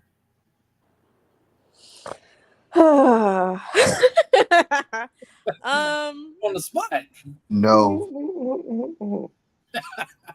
Typically, no. I do think like men, are the hunters and chasers, and I think that's crazy verbiage. I'm not gonna lie. That is crazy. That is I don't know. Like, I'm just traditional in the sense of like, I'd rather the man have interest in me first, because also for a man to like have interest means a lot. And then I don't want to embarrass myself. Second, and then third, what am I doing asking a man out? Like, I don't know. Like, I just, if I like a guy though, I would probably hint that I may like him and to have him ask me out, but I'm not going to ask him out. Marcus, what's your response? Because I see your face. What are you thinking? your face right now. And this is not to anyone in particular. This is literally just generally speaking from my experience. Like, I just Marcus needs to speak out because plenty of girls ask him out. No, Marcus, please, bro. You are a population. So go ahead. Oh, population. No, you are. You part of I would just be very upfront about this. Like, y'all know me by now. If you like somebody, if you want somebody, go get it. Who gives a damn? Yeah. right. No, I mean, listen. I will make the hits like that. I like them and I show interest in them. I'm not gonna actively act on asking him out on a first date. And here's the thing, though. Like, I'd probably say like, oh, like we should go to this sometime, or whatever. Again, like hinting at things. Here's the Like, thing. Niggas sucking hints. Hey, that's right there. J Money, I Like, appreciate your Okay, question. you do too. Don't try it. man ain't trying to be the Riddler. You know what I mean? Like, we are very straightforward people in that regard. I'm gonna go a step further with this though, because Lover Girl, you women like to play hard to get. Because y'all like when we ask y'all out, but then when we do, you play hard to get, and you like to start saying no, and then or you kind of hint at try. I don't. I'm very Try harder, stupid. Some people like there's a very like fine line between the chase because obvious reasons, Yeah. especially that are more apparent in 2024. So Yeah, and the fact that a woman can me too you in that instant. I wasn't gonna do all that. Could what? I wasn't gonna say all that. But point is, sometimes you gotta learn how to fall. Sometimes if you say no, just leave it at that. Because if you try to play silly games, if you try to do all that, then there's really no point in it. Yeah. And Okay, just, so just take the no for what it is. So here's my question: since we're talking about women asking guys out, have y'all had a successful relationship when the woman asked you out? I guess vice versa. Ooh. Yes or no? I mean, asking out is asking out. What And I'm happens asking afterwards, J really- Money as well, but asking out is asking out no matter who the hell. but does that's it. what I'm saying. I'm just saying, like, It's like what happens after really depends on the dynamics here. But you don't know what the hell gonna happen. Yeah. I know a close friend of mine who the high school friend actually, where she asked him out, and they're still together since like 2017 off of there. So yeah, no, and so it's happened. It's happened before. Ain't no way they black. No, That's crazy. it's like guy and Cuban, bro. Gary was gonna say that. Hey, bro, I'm telling you right now because I can speak on that. This is different. like Simone Biles and her husband. Ugh. Oh my gosh, that was shambolic. So here's my question. My brother is shameless. So bad. Okay, let's talk about it. Because as men, do y'all think y'all are the prize, or do y'all think like men are the prize? Again, in reference to like Simone Biles and her husband, I'm not even gonna say his name. I'm not even gonna count. I don't give a fuck about that shit. But if she don't care, then I don't. No, like I don't really see like a man or like a woman being the prize. We're not toys, you know what I'm saying? Exactly. Like both ways. We have toys. We're both individuals, and I think if we happen to connect, we connect. I mean, I don't think anybody's the prize. We both have our different intricate details about ourselves that make us unique. But one being the prize, I don't too much get into that. I'll just say that when it comes to some people, when it comes to this whole the prize thing, a minuscule percentage of women like that stuff, and that's why she's winning. I'm not gonna speak for everybody because no shit. Some like women. it works. You're saying like some women like when the guy is the prize to an extent. Some women like that stuff for whatever reason, for their own individual reasons. I'm not gonna sit here and play doctor about it. I'm not gonna sit here and play psychologist. Some people just happen to like the macho aspect of some man. That's I like macho, but like there's a fine line. It's the way that he like kind of painted the picture that like, oh, she's chasing me and she wanted me and she drove an hour to see me and blah blah blah. Like, she's Simone Biles. I mean, she did. Though, because like it was clear that she was like way more interested in him. Yeah. And like she was okay with it. She was okay with it because like, you know, she's Simone Biles. She basically, hey man, she's attractive. She's the high top of her class of her field and everything like that. She can choose basically any nugget like off the streets and anything like that. Right. Yeah. That man in particular, he got yeah, exactly, J Money. Yeah. He definitely wanted to be appreciated that day. It is what it is. Yeah. He was feeling himself that day. Hey, Ryan Clark called him out as bullshit though. That's Yeah. I'm gonna be real. When this man said he didn't even know who she was, that's cap. Like, come on, bro. It's cap. Like, it's very much cap in their case. I'm not gonna say it's not implausible though, but it was cap. Yeah. Not implausible, but it was most definitely cap. Yeah. Where in the world you ain't know who? Ain't no way you ain't know who Simone Biles was. Like, come on. Even if you don't watch gymnastics, you know who she is. And again, this is a man who plays a game where there was brain damage for a living. So, okay. Dang. I want to ask y'all a question, bro, and this is gonna I'm gonna twist and intertwine it with sports. So, do y'all feel like any man has a chance at any woman? Okay, Hitch. No. I thought you're not talking about Hitch, baby. do you think if you had let's say I'm talking about like looks wise, like oh no. Look, basic principles. Jerry, I know where you're going based on the conversation that was had between us friends a couple of years ago. Yes. So yeah. Like, can an average guy pull a woman that's considered like high, like a 8, 9, 10? But that's a different question though. That's a whole different question. Yeah. Hold on. It up. That's the question. Because obviously a nigga like a average nigga can pull like the 9s and somebody who's better than us. Yeah. Nigga, how many times we seen that at FAU?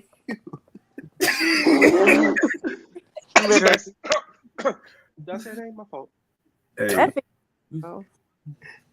Or not even FAU, but like just like in just motherfucking Jay-Z, Beyonce, like. Don't. I mean, there's some other stuff there that I don't want to dive into. But, okay, all right, then I'll make it personal. Do you think you can? I have. I mean, it's working right now, so you got period. Go on, Darnell. Like, brother, I am not all that. I ain't GQ. But y'all know my body. I know I can do that though. Like, come on, bro. Yeah, I mean, I think like I'm gonna say this right now. I'm gonna brag on myself real quick. I'm gonna just do it because I've done this numerous times. You know how you in high school, you hang with your friends, right? Yeah. And y'all see that one girl that walk by, everybody want to talk to her.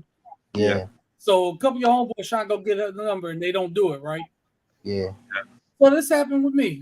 Seen that happen. I ain't rolling the same. The same girl 2 minutes later had her phone number. AB, but we're talking about not 13 years ago. No, I can do that now. I can still do that. It's not for me personally, and I hate bragging, but it's really not that hard for me to get a girl's number. It's really not that hard. It's not hard. It's literally as simple as it is. But dude, getting a number versus going on a date and then continuing to be something that she's interested in. Because you can't be Danilo Bunsen or freaking, like one of these guys that don't get no PT. Like you have to realize women have about 6 guys. They have a 6 man and they have a starting 5. For you to crack that lineup, you have to be skillful. You have to show out the combine. Jerry, exactly. Jerry, I'm the star player. Are you sure? NFL Europe? Positive. Marcus, you're in NFL Europe right now. That's crazy. I don't know about that's that. crazy. Okay, I have a question for you guys. Mm-hmm. What are like the top 3 things that you look for in a woman? Honesty, appreciation, and this overall thoughtfulness. For me, the number one thing is career, because where I'm at in my life, in this career is very important. Relationship with family, because me personally, I'm really close to my family. I have somebody I have to take care of for the rest of my life, so they need to know that. And number 3 is very important. It's very, very, very important. You gotta got some ass, man.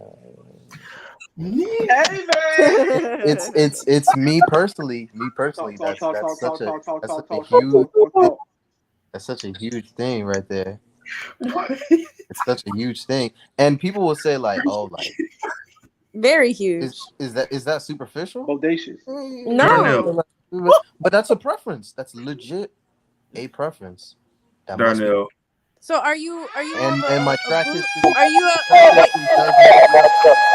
You cannot say my track history does not match up. You cannot say my track history does not match up. You can't say that. You can't say my practice. It does not match up. J Money got some sense right now. She cannot be the same personality as me. I'll say that. No, Marcus, y'all be sitting in the room. Y'all be sitting in the room like staring at each other. They be lying, bro. I like my women a little more outgoing. Yeah, I'm about to say you be outgoing, bro. Personality, bro. They're lying. But this man is absolutely insane. They lying. I get it. So he's more of a butt guy than a boobs guy. Who not? No. Wait, hold on. No, he's not. Don't let him lie to you. No, that's a different question. He's lying. That's a different question. That's a different question because these two brothers know, but that's something else. That's a different question. That's a completely different question. And you're not allowed to say anything else. Nothing at all. Absolutely nothing. Hey man, all I know is y'all know what I'll be on. Yeah, I'm just going. Oh my gosh, I cannot, bro. Man, every man already know the answer to that question. Come on now. Honestly, if we could just have a whole chronicle of everything we've ever done at FAU, this would be. No, that would be terrible. But it's been different. It's been different though. Post FAU is different though. Yeah, I agree, bro. That's a little very different. Yeah. It's in college in general. I will say for me, my top 3 things. First and foremost, she gotta love Jesus Christ. Like, if she is not a woman that wants to grow in Jesus Christ, like, we just ain't go mesh, bro. Like, that's just me personally. I know we won't mesh. Second of all, she has to be family oriented, and third of all, she has to be understanding, kind, pretty much a Proverbs woman, patient, and I would say career driven and purpose driven. If she got that, then we can go, man, as far as we want to go. Yeah, because if you ain't got goals, you automatically get cut off. Like, I'm sorry, like, if you don't have like goals, ambitions to, better yourself, like, you getting cut off by me with the quickness. Yeah. Like, I ain't even gonna waste my time. I will say as well, like, I will never ask from a woman. I would never ask of her something that I wouldn't ask for my own self. What does that mean? Like, I won't ask her to have Jesus Christ in her life if I don't have Jesus Christ. I won't ask her to be career driven if I'm not career driven. Right. That career driven is such a huge aspect, man. Yeah. Especially now. It really is. It really is, man. Because especially like the way I've been raised and everything like that, I believe in a household that needs 2 working people, not 1 working people. So, especially in today's economy. Yeah. And like my own personal thing for what I expect from a partner, at least from there. So, Darnell, I know what you got in mind, bro. Your parents are 2 like top of the line people. So very much so. That's the way you were raised, bro. So I definitely see that. Yeah. Me. Top 3. Damn, J Money. I didn't say all that, but I wouldn't like mind it. Yeah, Marcus. Me personally. Yeah, Marcus. I'm looking for my Greta Scott. Hey, not too much. Hey, calm down, man. Oh man, chill out. Oh, that man was nuts. I do agree she's got a little Jesus because if she don't, She yeah, gotta have I'm it. like we ain't gonna vibe. We just not. Marcus then left the building. Number two for me, also I agree. She's definitely got to be career driven because, like I said, like if you don't have any goals to grow, not only spiritually but career wise, just life wise, and just in life in general, like I'm gonna feel like you're wasting my time. Mm. And when you waste my time, you wasting my money. I'm gonna just say that. That's like wasting my money. But also, I agree with this one. I won't say it's number one, but her personality's got to be like she's got to have it up here. You can't be An airhead. all the time. Yeah, no airheads, bro. I'm gonna just say that. Ain't nothing wrong with Lady Silco kind of because let's be honest, in the beginning of a relationship, you're not gonna see that true person in the beginning. Neither one of the woman and the man, they're not gonna see the true person in the very beginning. If y'all vibing and the relationship's going well, they got 6, 7 months down the line, then that's when you know, everybody opens up. Yeah, I will say though, man, like if y'all like are meant to be, like you'll kind of I don't know, you'll see their true personality like sooner than what you think. Yeah, you will. You really will. And at that point, it's just a matter of are y'all are y'all comfortable enough with each other now? Exactly. That's it. I like a woman to make me laugh and how to have a good time. That's I like that one a lot. I like that one a lot. Yeah. I mean, because you don't want a boring relationship. Marcus, what is with that sinister smile? y'all like fun. Something diabolical and sinister right now. Like what's going on? There was nothing diabolical or sinister about that. I was just saying I co-signed that wholeheartedly. I like fun. Yeah. Fun is needed, bro. Yeah, that smile says something different though too. Lover What girl, you what do you look for? What are your like top 3 things you look for in a man? I have a list. Hold on. Oh yes. a whole list? Or Yeah, I have a future husband list of like what I look for in a future husband. But I'm not gonna share all of that because that's none of y'all business. share your top 3. Not family no more. All right, bet. What are you talking about? This is the internet. Okay, so definitely a relationship with God is number one for sure. Hold on, I have a bunch on my list, y'all.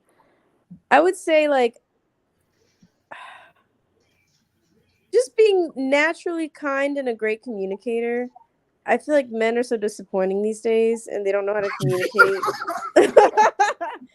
Like, no, and like it sounds so simple. Y'all, No, it that's sounds so simple, but you would be surprised. I'm serious. Feel targeted. Jeez. No. This is in general. This is in general. This is not towards anyone, I promise. This is literally just in general because I'm around men a lot. But I just okay. Let me go back here. But essentially, a relationship with God. Someone who loves adventure. Like I really love just to stay active and like do adventurous things. So like traveling, hiking, doing again, just like fun things. So just kind of like a youthful spirit, like adventurous. And third one, just passionate. You know, like passion. Like passionate about everything that he does, whether it be his career, his family, the things that he cares about. Like that means a lot to me. Because I feel like if people aren't passionate, they just don't care about nothing. So, that's true. That's Yeah. very true. yeah, which again translates to career, family, interests, all that. Oriented. I agree with that. And overall, like this is like a bonus, but just thoughtfulness. Like life is hard, and no matter if we're married for 10 years or 80 years, like just thoughtfulness of just like still feeling like a priority with that person, even though we may be comfortable over time or may have kids in the future. Like, I just don't want to be forgotten or whatever. Like, still being able to date each other and like be each other's best friends and, you know, have that romance and stuff. So, yeah. The spark's got to be there. Yeah, that spark. And you know, man, I would say, like, from my experience, a spark isn't something that's always going to be there like every day you wake up. Like, you have to generate it. You have to make sure that you don't let it die out. Like, you have to initiate, you know, and make sure that you hold yourself accountable for when something's down. Like, as a man, I feel like, you know, biblically speaking, we have to be the head, right? So we have to be aware of what's going on. We have to be, it's important for us to be great communicators, right? So, like, hey, like, what's going on with you? Like, why are you acting crazy? Are you mad because I'm watching the game right now? All right, I'll turn the game off. Let's talk. What's up? And then, you know, you may be upset about turning the game off, but ultimately it helps keep things going because it shows that you care, you know, so stuff like that. Too upset about turning the game off because if you do that, even if it takes you leaving the Alabama game, not knowing what's going on. That's crazy. First of all, Eddie is. That sounded personal. I'm messing around. No. I was talking about that and J Money's comment. Crap, now I forgot what I was gonna say. But oh yeah, another thing that I really want to impart to you guys. Like, I know you guys are super passionate about sports. You know, you guys have a bunch of podcasts and stuff.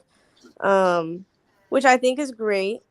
But definitely, like, above all else, make sure your partner feels like a priority too. Because at the end of the day, you know, these athletes don't know y'all, but your partner does, and they're gonna be there more than any of these people that you wait. Trevor Lawrence knows me. I give him the game plan every night before he goes to bed. What you mean? Oh, stop. Jimmy Butler and you know are what? literal, like, we're roommates, man. Bro, I used to drink with Blake Bortles back in the day. Bro, Jason Tatum saw my DM, bro. Stop playing with me. Stop playing, but And Anthony Richardson helped me move out my apartment. But anyways, she wins. Hey, that's because come on now. Anyway, I ain't going. Have you ever taken shots at Blake Bortles? That's the king right there.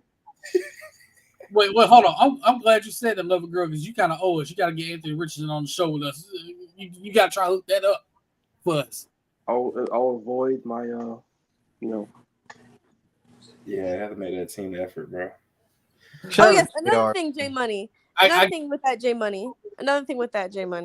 Oh yeah, J Money. If your girl is taking the time to get to know your interests and your sports, make sure you take the time to get to know her interests and things she likes. Because I'm telling you, I never got like that for you once.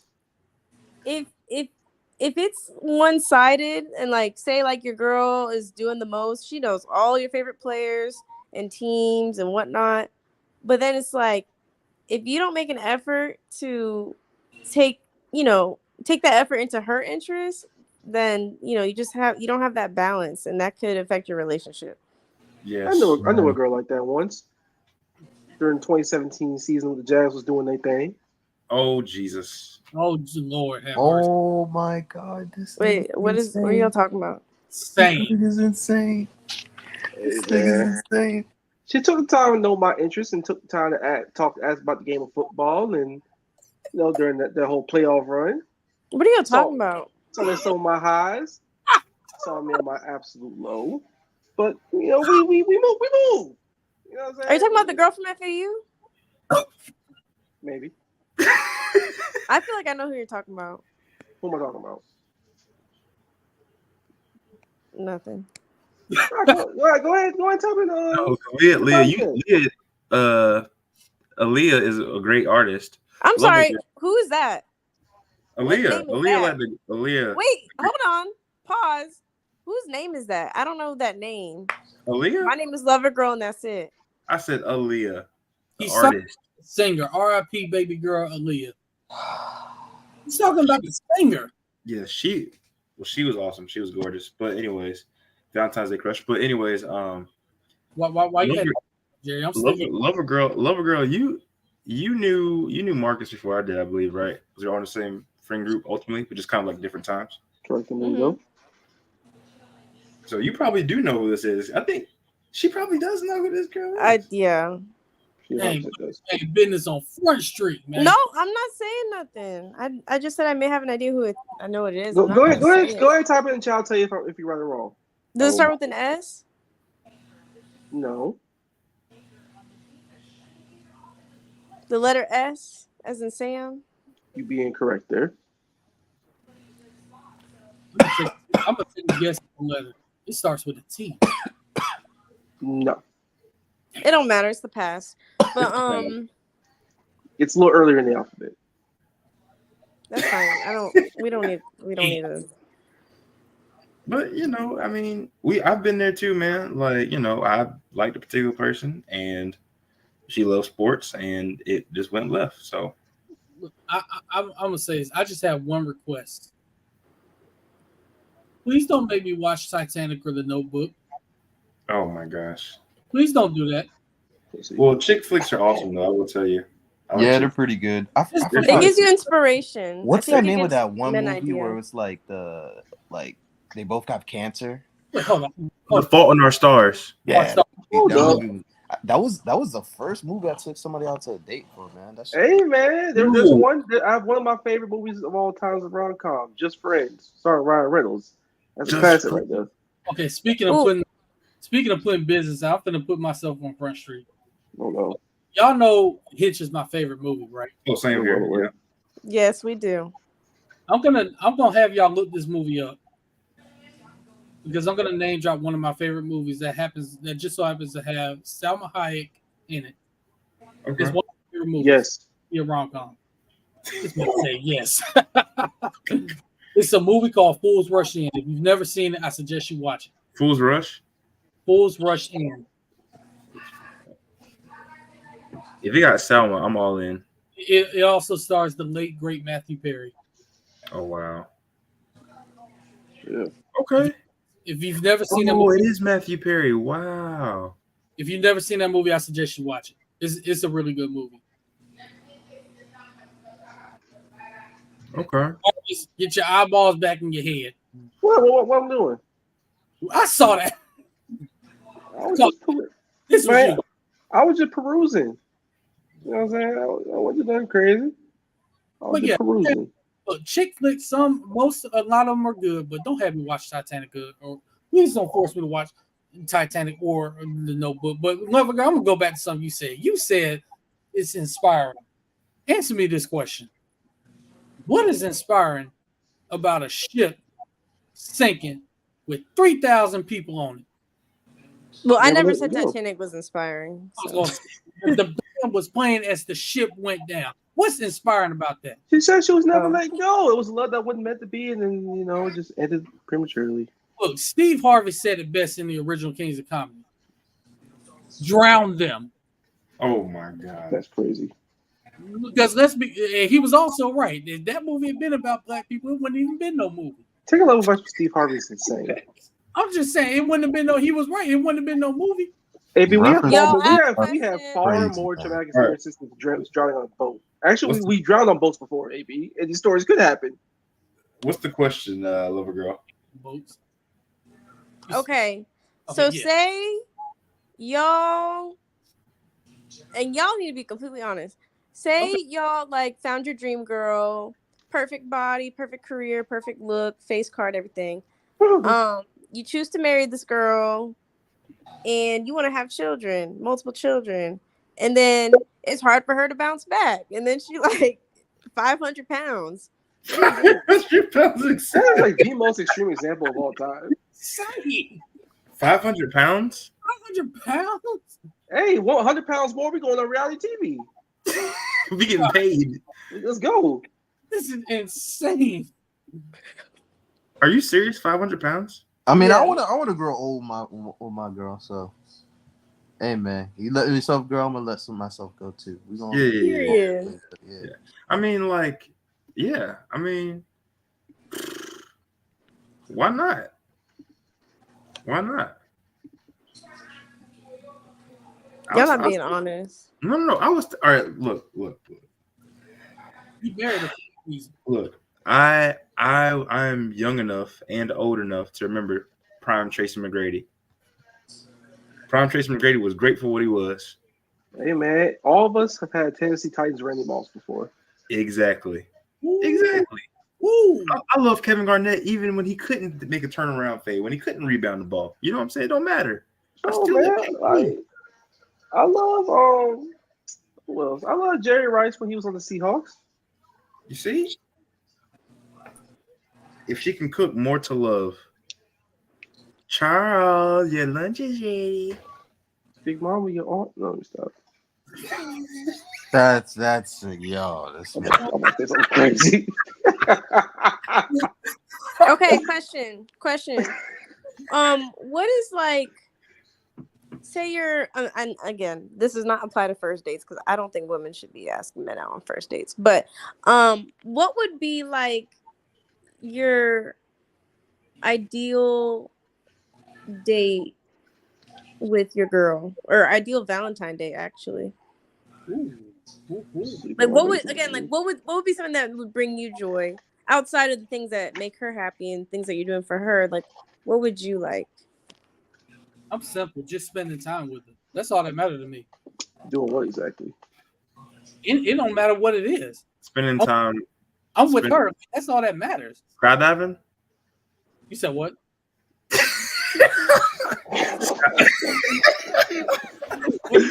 I come and slap at 8 p.m. Want to go skydiving? Yeah, I ain't doing that. So it ain't anything then, now is it? I put no parachute on my back jumping out no plane. So you said anything. Just spending time together. So what exactly? You know, black people. Your head in the clouds, bro. Don't limit. Hey, AB, don't limit yourself to your skin color, man. I'm not skydiving, and I'm definitely not bungee jumping. All right, Trevor. I understand. Both of those look fun, bro. I'm like, will you marry me? Why not bungee jumping? Oh my god! I ain't bungee shit. Yeah, it's a thrill. It's a thrill. Will you marry me? So, lover girl, I would say for myself, I would love to go to another basketball game. This basketball game. Getting us a good dinner. I would love to go to a theme park. I love theme parks. That's a good one. I love theme parks, bro. You don't like Busch Gardens, though. Yes, I do. And y'all like fairs? Hey, Fairs are dope. Jacksonville Fair, not so much because No, we couldn't. Who going to Jacksonville Fair? Risking my life. Hey man, as long as you're gonna know how to fight, you good. I don't want to go to a fair where I got to know how to fight and possibly worry about getting shot. It's like that Jacksonville Fair is really the Royal Rumble, bro. This shit is insane. It's just the Elimination Chamber. Bro, it's for real, bro. It's like who's going to Jacksonville at nighttime outside? No, bro, I'm so cool. Hold on. I'm finna say this because Mark is gonna know this. He gonna know this because he watch wrestling. Yeah. I would rather get into Hell in the Cell or the Elimination Chamber with the Undertaker and Kane than to go to a fair in Jacksonville. I mean, it's pretty much the same effect. No, it isn't. At least one way I know I won't get shot. You will get maimed. I'd rather get put through. I'd rather get thrown into the steel fence than deal with that. Now, will I win the match? I don't know because this is the Undertaker and Kane. I might get tombstone 3 or 4 different times, but hey, at least I know I won't have no bullet holes in me. It's the Royal Rumble. Just hope you get number 30 entry. That's all I'm gonna say. Outside of Jacksonville, fairs are fun in general, though. Southport Fair was fun when that one time we went. I will say this though: the last fair I went to, y'all, I caught a Bible. You did what? I literally caught a small Bible. The last fair I went. Where you? What? What kind of story is this? Why are they throwing Bibles out on the fair, bro? Like, what are they doing? They trying to convert you? Don't hit the ground. Somebody dropped. Like we were on this ride. There's a ride where like you go upside down and it's like you come back. You just keep going. So, and actually, the funny thing is, Marcus, the Usos and Naomi were there. Wow. So they were on the ride as well because they went everywhere we went. We're upside down. I happen to just have my hands out. All of a sudden, the Bible just fell dead in my. off this ride, I was like, look, I know there's been a little bit of strain. I'm gonna get myself right. No, God's trying to tell you something, bro. For real. Right? You set the sign. AB, let me ask you, AB, were you on a date? That particular time, no. Okay. No friends there. I would have been spooked. That's hilarious. Yeah, Go to a concert. Concert, that's J Money, yo, concerts are amazing. Like going on a date for a concert is so good, bro. You know what? A comedy show. I love comedy shows. I haven't been to a live comedy show. How is it? Show. Bro, it's amazing. Like, it's so funny in person, dog. It's amazing. Comedy shows are great, especially that's another thing you can surprise your girl with. If it's her favorite artist or if it's comedy show, her favorite comedian. Mm-hmm. That's great right there. Y'all spending time together. Y'all enjoying a great show. Yep. Like, it's plenty of things you can do that would make great dates. Yeah. Absolutely. It's a lot. Just hope you don't catch a Bible and have the Lord tell you you need to get right. Yeah. hey, man. Wow, man. I would say early 2020, late 2019 was very fun and interesting when it comes to all this stuff of advice with it. All of us. It was a very funny, very, very character building time. I'll say that. Look, J Money. If y'all watch, I'm gonna tell y'all a story because all of y'all, except for the AB, were there. So my first time ever going to the Florida Fair, I got driven by Darnell. Yeah. Marcus, I think Sergio, Carl Gary. Yeah. I got driven from FAU all the way to Lake Worth to meet up with this girl and her family. Yeah. I didn't have a car. So they drove me, team effort, they drove me all the way to Lake Worth so I could meet up with the girl and her family. And then we ended up going to the Florida Fair. About 2 weeks later, we were done talking forever. So ultimately, a whole thing of gas pretty much just wasted. Like that. Hey, team effort. Oh, was yeah, fun, that was with my first car. Okay, but did you help That's pay right. for car gas nice as hell money? too, Darnell. I will say that. Wait. Did you help pay for gas money at least? No, I don't think so. What? Come on. What? Come on, now. I don't think I did. That's my brother. Bro, everybody on my team had a goal for me, bro. Everybody wanted the same. We all wanted the same thing. It just didn't work out. But I'm thankful. Well, I tell you, the whole thing was a straight team effort. It was a team effort. It was. But Marcus, did she have Uncle Phil? I never met her dad. I never met her dad. I met her whole church family though.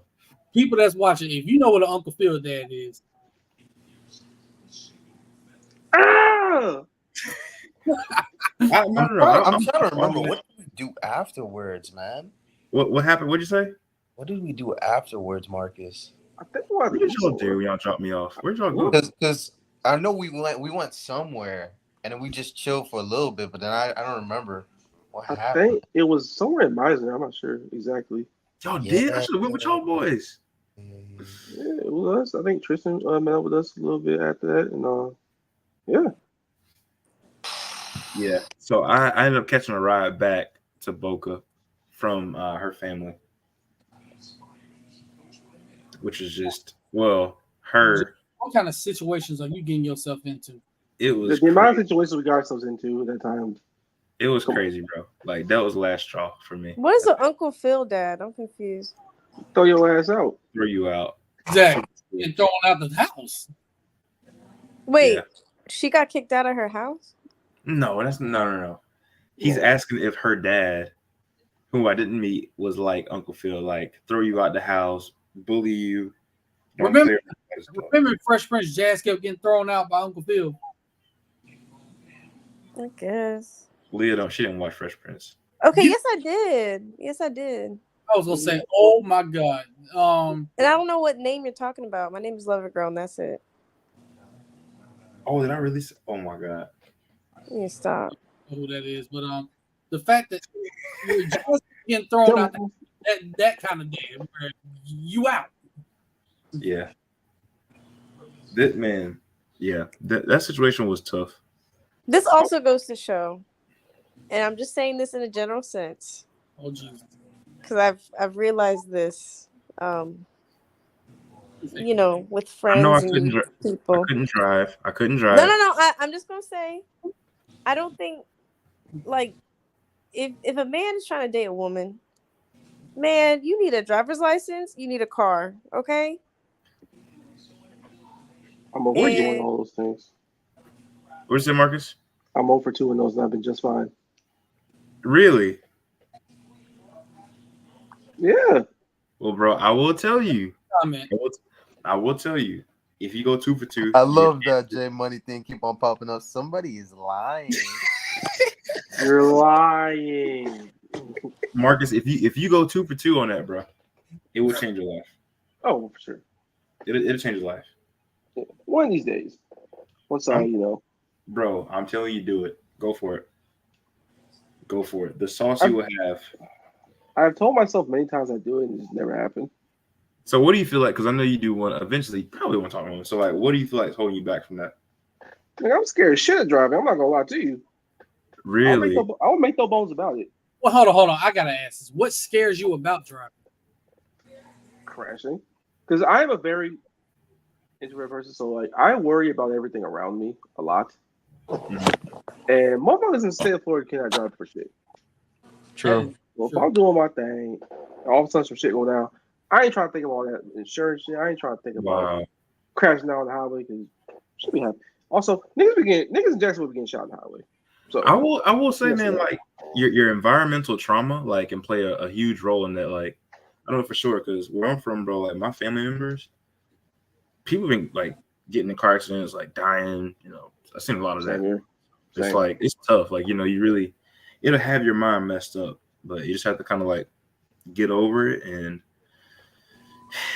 like what Lover Girl was saying, it's kind of necessary though, man. Like, not having a car is such a big inconvenience in Florida since transit is so dog shit. Oh yeah, especially in America in general, this shit is not. So I got a story for y'all, and especially for Marcus, because he's gonna be interested in hearing this. So when I was 19, I was actually in a head-on collision car accident. So the lady turned. It wasn't that bad of a crash, but she turned into the wrong lane. She was on her phone.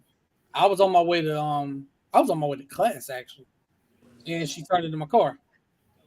So I ended up being, first of all, late for class because I had to call my mom to give me a ride up there. And so I didn't initially go to the doctor because I did get hurt, but I didn't really start feeling it until the next day. So I go to urgent care. I go to the doctor, and I get an X-ray. This is where the story takes a crazy turn. So in this X-ray, this bone doctor, you know what he told me? What do you say? Looked at my X-ray and saw that like in this area, my arm was a little bit darker. The bone was a little bit darker than normal. Told me that there was a chance I might have bone cancer. Mind you, I'm 19. Heard that and immediately got just scared. Whoa. I'm 19. So I actually had to go to Gainesville, Shands Hospital, to get a CAT scan because that's where he sent me. Like this doctor there was like one of the top doctors in the country. So I go there to get a CAT scan. I'm waiting and everything. They told me I might have to get a biopsy. And I've told them if I got to get a biopsy after hearing what it is, if y'all don't give me no anesthesia, it's gonna be some problems. Anesthesia, bro. Anesthesia's hilarious. Hey. Wow. Thankfully, I did not have to get it. So he looked at my X-ray, he looked at my CAT scan.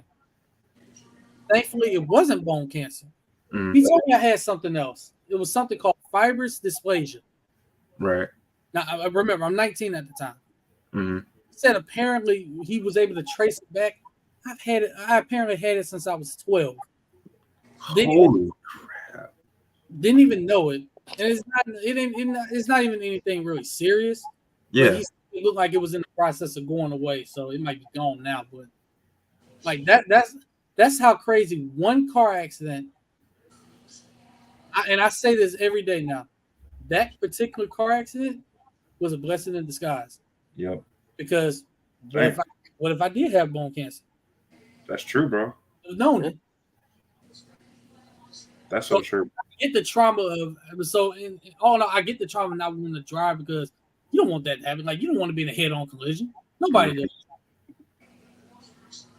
Yeah, you got people. Fast and Furious and other. I dealt with this on the way home. People be drunk. I mean, you have to drive for other people constantly, you know. But like once you get in the habit of doing it, like it becomes second nature. It becomes second nature. You get that other shit. That other stuff to be going on in the city, bro. Niggas be getting executed on the highway over here. Hey, bro, it sounds to me like you need to get out of Jacksonville. Yes. Yeah, you might need to make the move, move out of Jacksonville. That's what it sounded like right now. For your mental health. I will also say, like, don't let that like hinder you, right? Like, because you can't. I don't think you should just move just because of that. But like, the more you practice and like the more you just make those little steps, I think that'll help, like, get you accustomed to it. Right. Because if you don't do it at all, like, then it seems scary. But just like little steps to make it. But yeah.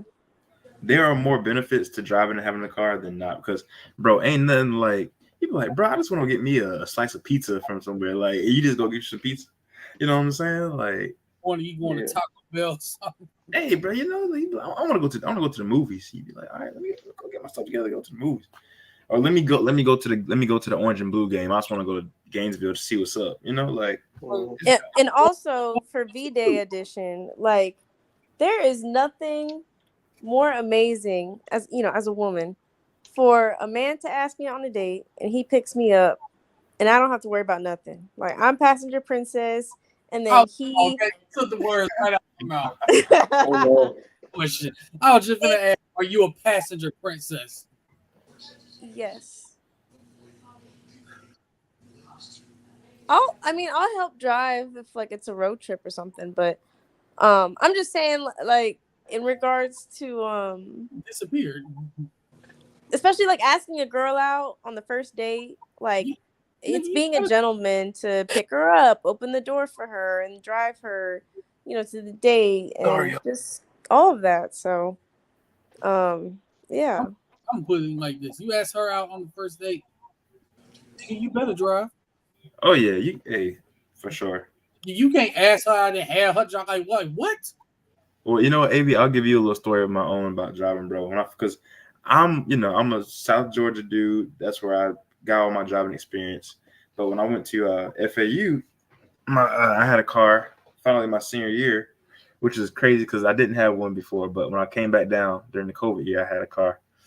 And like my first 2 weeks, I think within the first 2 weeks there, I like hit somebody in the back. Like I completely rear-ended somebody, but like not like really, really bad, but I hit him just enough. The guy gets out of the car and he looks at me and I'm shaking. And I have a girl with me in the car. I have a woman with me in the car. And he's pissed. Like he's like, and I'm like, bro, like, I'm so sorry. But he didn't do anything. He just left. And I went into the parking lot. I sat down and I was like, dear Lord Jesus Christ, like help me out. And since that day, bro, I've been straight. It was like, you know how you get in the ring and you get hit in the face one time and you ready to go? That's what it was. Tell you what really happened. He saw how shook you was. Like, you know what? He's suffering enough. I'm just going ahead and not even bother. Yeah, like shook enough already. Get it out of the way. Yeah. You lucky he ain't calling insurance. Man, first of all, your mom and dad would have took your car from you. Yeah, I was trying to look cool though, bro. I was trying to drive and be here, go everywhere. My first time driving around. So you was trying to impress that girl, and look what happened. You hit the car. I was trying to be an impressor. See, that, man, that's the number one rule of first dates. Don't crash out. Don't try that. Don't do that. Like, don't do that, because what happened to Jerry, he lucked out and dude just saw that he was shook and just left. Everybody else ain't finna be that lucky. Never, ever, ever crash out. I don't care for what reason? I don't care what justification might be in your head. Don't crash out. J Money, I can see what I've been to Florida State's campus. I can see. Wait, J Money, are you a professor? That's what he sounds like. He's a professor. Professor J Money. Oh. As somebody that's been on that campus, I can see why a lot of crashes or fender benders happen on that campus. The campus is kind of. All right, y'all. I'm tired of talking about cars. This is Valentine's Day. Oh, you're right. Well, top flight security. Go ahead, lover girl. I don't. Do y'all have any questions for me from the female perspective? Oh, so we pretty much already gave the ideal first date. Oh wait, I have something. Sorry, I just thought about it. We need it for a woman's perspective also. And also date, because I feel like that's like the hardest date to actually plan. Yeah. What, Valentine's Day? Well, no, a second date. So the first question I have is like, what is your ideal first date from a woman's perspective? But also second date, because I feel like a second date is the hardest date to actually plan.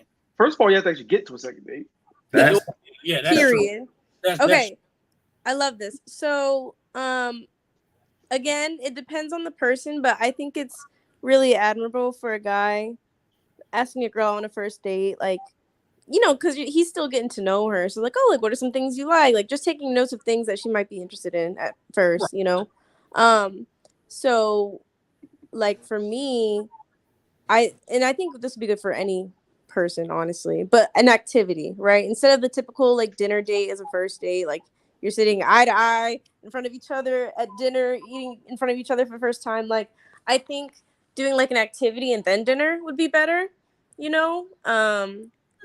Because it's like an icebreaker. You loosen up a little bit. That the activity could be painting or a VR room or like an arcade or I don't know, anything that's like just activity to where you guys can like loosen up and it's not like too nerve-wracking. And then like debrief at dinner and be like, you know, you have something to talk about. You guys just created a memory. And then it's like easier to talk to that person because you just did a whole activity with them. Again, it could be whatever activity that you can do. I think that's a good first date. And then for second date, I don't know. Like it really just depends. But I would say like second date, hopefully something different than the first date, obviously. And maybe more deep, like more depth, I would say. Not saying like crazy deep, but something thoughtful that you've taken note of from the first date and then go on from there. That's good. I know I kind of spoke in generals, but yeah. It's actually really good though. It is really good because now that I think about it, it kind of sounds like, you know, the first date is the activity that you do with the person that you're with. You just create a second date. You pretty much kind of described it. Could be like going out to dinner. Now you have something to talk about. Like you guys are loosening up. It's easier to talk to that person. Like you said, you can talk about, you know, hey, what went on with that first date, or you know, now what other interests you guys might have, things like that. So you have a lot to discuss. And you know, with dinner, like you're able to sit down with that person and do that. So I actually really like how you explain that. That's good, J Money. Good. Yes. I almost died on ice skating, by the way. Y'all rock with aquariums?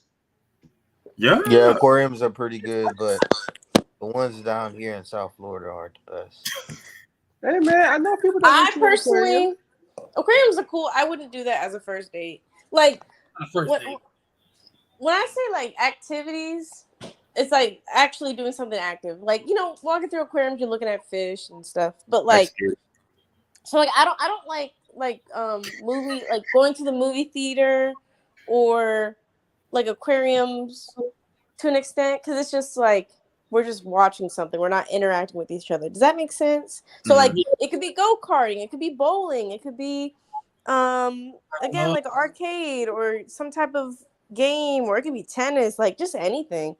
To where you're kind of like interacting with each other, like to start. And then you could do like those other chill dates too. Does that make sense? Yeah, that makes sense. Yeah, that makes a lot of sense. Ooh, the zoo. I do like the zoo. Yes. No, after what they did to Harambe, I don't know if I like zoos anymore. Okay. Zoos for the first date, I think that's kind of the same thing as an aquarium almost. Yeah.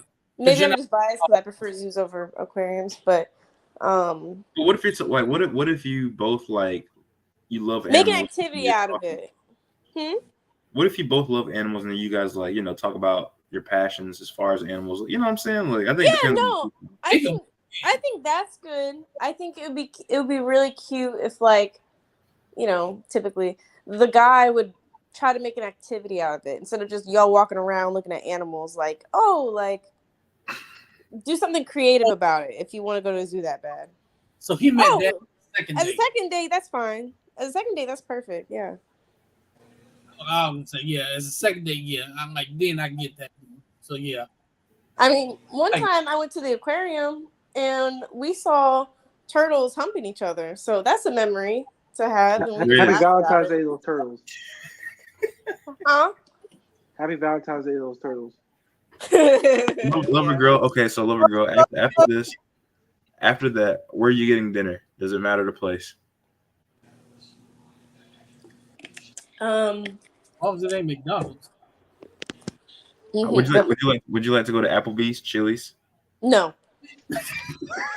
Hey, don't $5 cocktails at Applebee's though. Or you can drink. No. Okay. If you what type of woman do y'all want? Okay, just think about that, and then that can help answer your question. I'm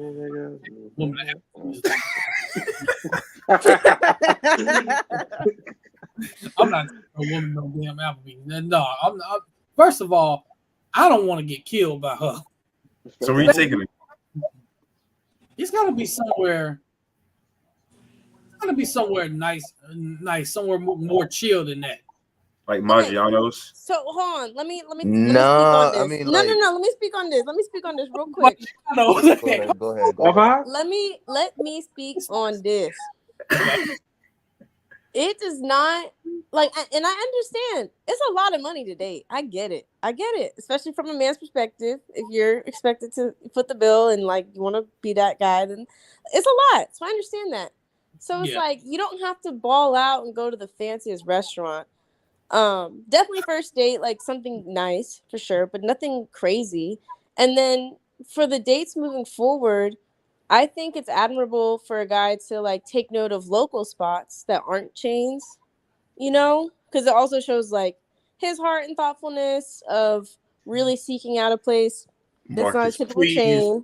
And like those local places aren't like crazy expensive compared to like, you know, whatever. So shows that he cares for small business, family business and stuff, and maybe a new place for you to try out. And yeah, so I personally just don't like chains because I could get that on my own. Small business, you say? You can't get Jenkins on your own, and you can't get what's the Mia Khalifa burger. If y'all want your girl to have high blood pressure and she into that, then that's your call. No, see, Lee, you don't understand the diabolical. Marcus is shameless, bro. Marcus, what's that place called, bro? There's too many inside jokes for me right now. Trap House Chicken. Trap House Chicken. It's a place in Jacksonville called Trap House Chicken. Local spot. Of a girl. Like, take me to Hop Tinger. Take me to Hop Tinger rooftop. I think it's fine. Yeah, I'll do that. Look, I'll just say this because Jared gonna get it. Look, if the girl in LA with me at the we going to Maggiano's. All right, bro. We going to catch LA. All right. AB, you know you're taking them Roscoe's. You're gonna have that piece on you. You going to Roscoe's? PNB. You going to that Dawn spot in Inglewood, and you know it. No, I'm going to Maggiano. Well, actually, the Maggiano. Darnell. The Maggiano was in Costa So Mesa. did you understand my perspective? 'Cause I feel like No, we're on the your same perspective page. is totally fine because literally after dates you go to, I forgot what's the name. There's like this popular Jamaican spot she loves. We always go from there, and then there's this nearby NSU. There's this Haitian restaurant that sells like some real good griot. That's like at most like $40 for like a nice plate. This shit's so good, bro. So I understand. Afterward. Yeah, At least because it's once like in a while. it's unique. You know, it's unique. It's thoughtful. It's not just like an easy chain to just drive by. You know, so You talk about unique. Look at this right here. I took a girl to a picnic and she said that she never been one. So about oh, that's so nice. See, I think that's cute. stuff like that. Wait, so J Money, what type of food did you have at the picnic? Was it like pub subs? Did you have like snacks and fruit? Like, Was it local business? Marcus, this Marcus is crazy, bro. He's crazy right I now. don't understand the angle. Hey, niggas getting trap house wings on the beach. Hey man, taking fried hard, all that, man. You know. put it this way: at this particular place, Marcus thinking of you just ordering food and got to worry about whether you're gonna get arrested for narcotics. No, Yeah. you're not. It's just funny little expressions. So you telling me you taking the never mind. No. What you gonna say? Never mind. Nah, bro. What it is? Look, this is this restaurant's website, okay?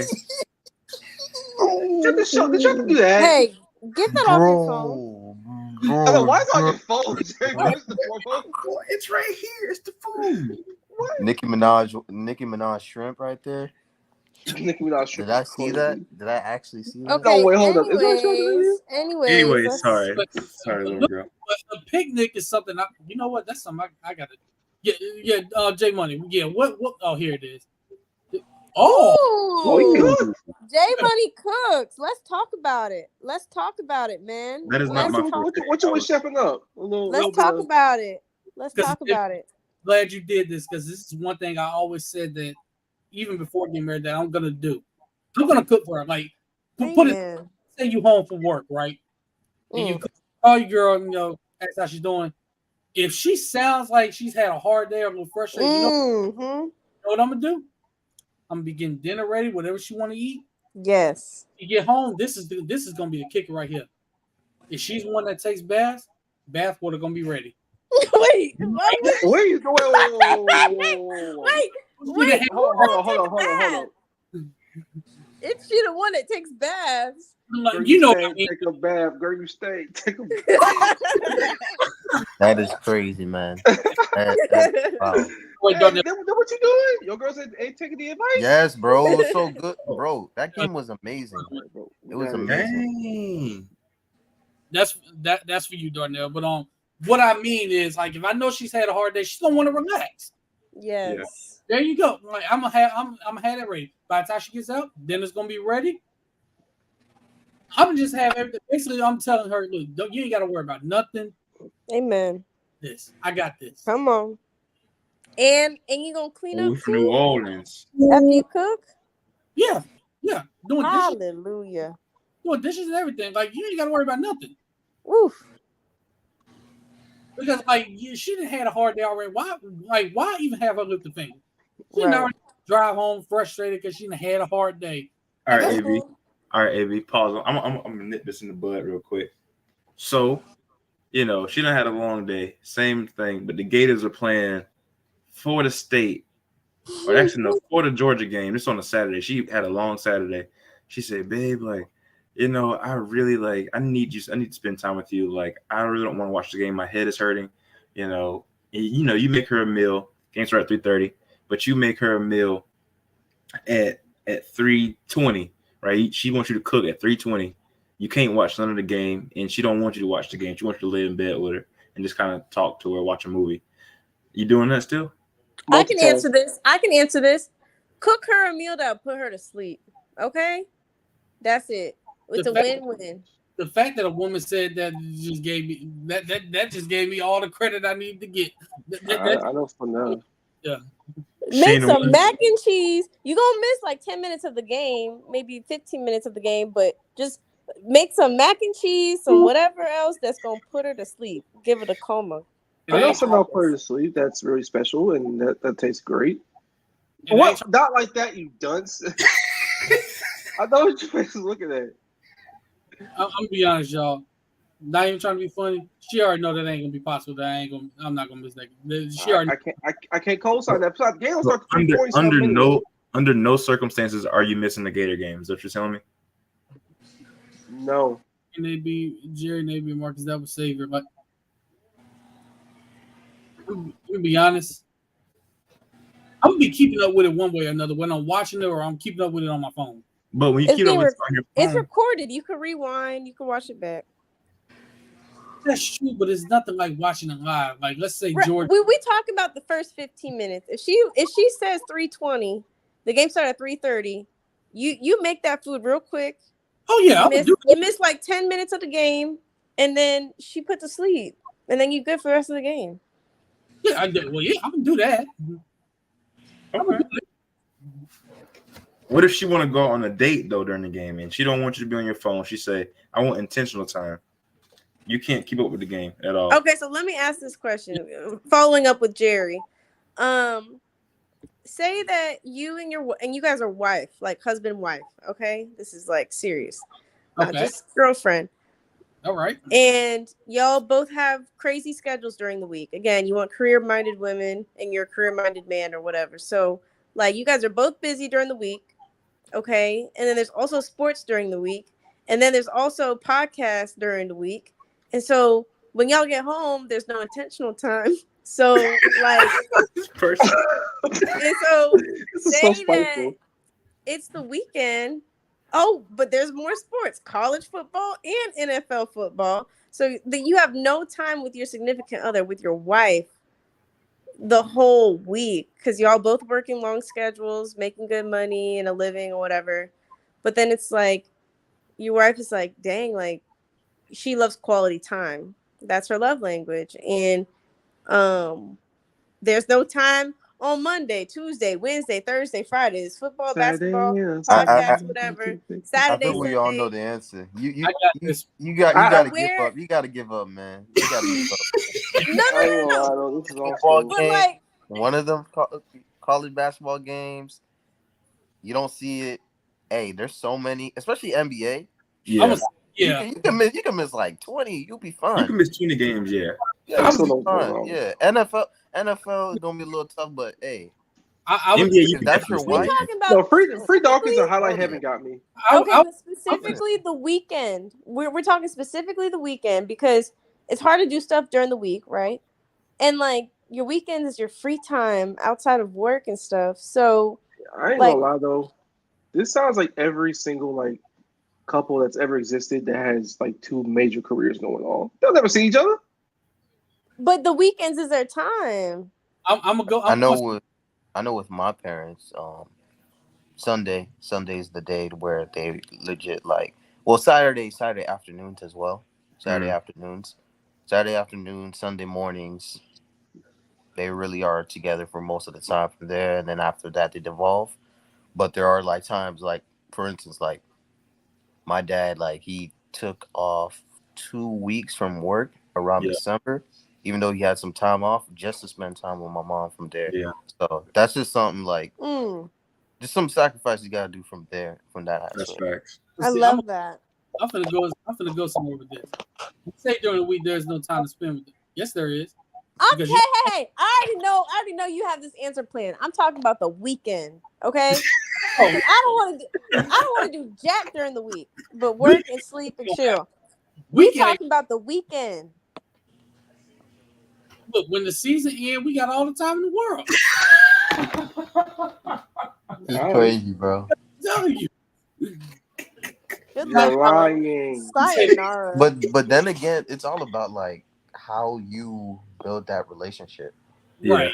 Right. Yeah, because I know like I don't want to say I know, but like when you hear like some like like different podcasters and stuff, and how they said like their old love life. Like they mentioned how during the regular season they understand it's that kind of sacrifice, and then afterwards though they take a long extended vacation with their families. Yeah. So that's something like that you got to do from there. But it depends. It really depends. Like, See, is another covering sports paying your bills? Like, Mm-hmm. if it isn't, then you And can take losing the you can love take of your the time. life. Yeah. because It means you can take it the time. If it is, then there's just some sacrifices you might have to make. because me personally, I'm going into that field covering sport. I'm Yeah. pretty much there. I'm going finna go more into it. So I Right. mean, it's gonna be tough, but that's why I said during the week, like, look, I can miss a Heat game or two during the week. Like I don't care. I can miss But she's NBA. not an evening person. When she's off work, she's tired. She just wants to go to bed. So Crazy. the That's weekends crazy. are the only days that you have to actually spend the day, like, you know. So, and I'm not saying like you can't watch any sports or you can't do whatever, but it's like, Kind of did, you know, are you dedicating at least a few hours to your significant other Well, yeah, I do that. Yeah, of course. during the day, like on the weekends? J-Money, I'm gonna be rude. Some gotta get. Miami in the All I NBA know is finals. straight up. If the Sorry. Jaguars ever made it to the Super Bowl one day, no, that ain't happening. I'm sorry.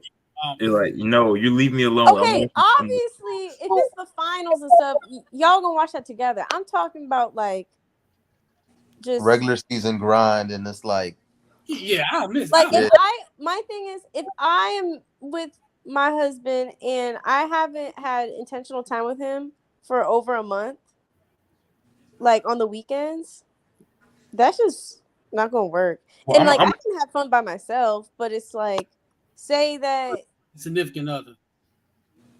no, we talking marriage because like Yeah, you that's want to. I feel like by then there will be like a like an understanding at yeah, you least. have a groove. I'm gonna be You honest. would have an understanding.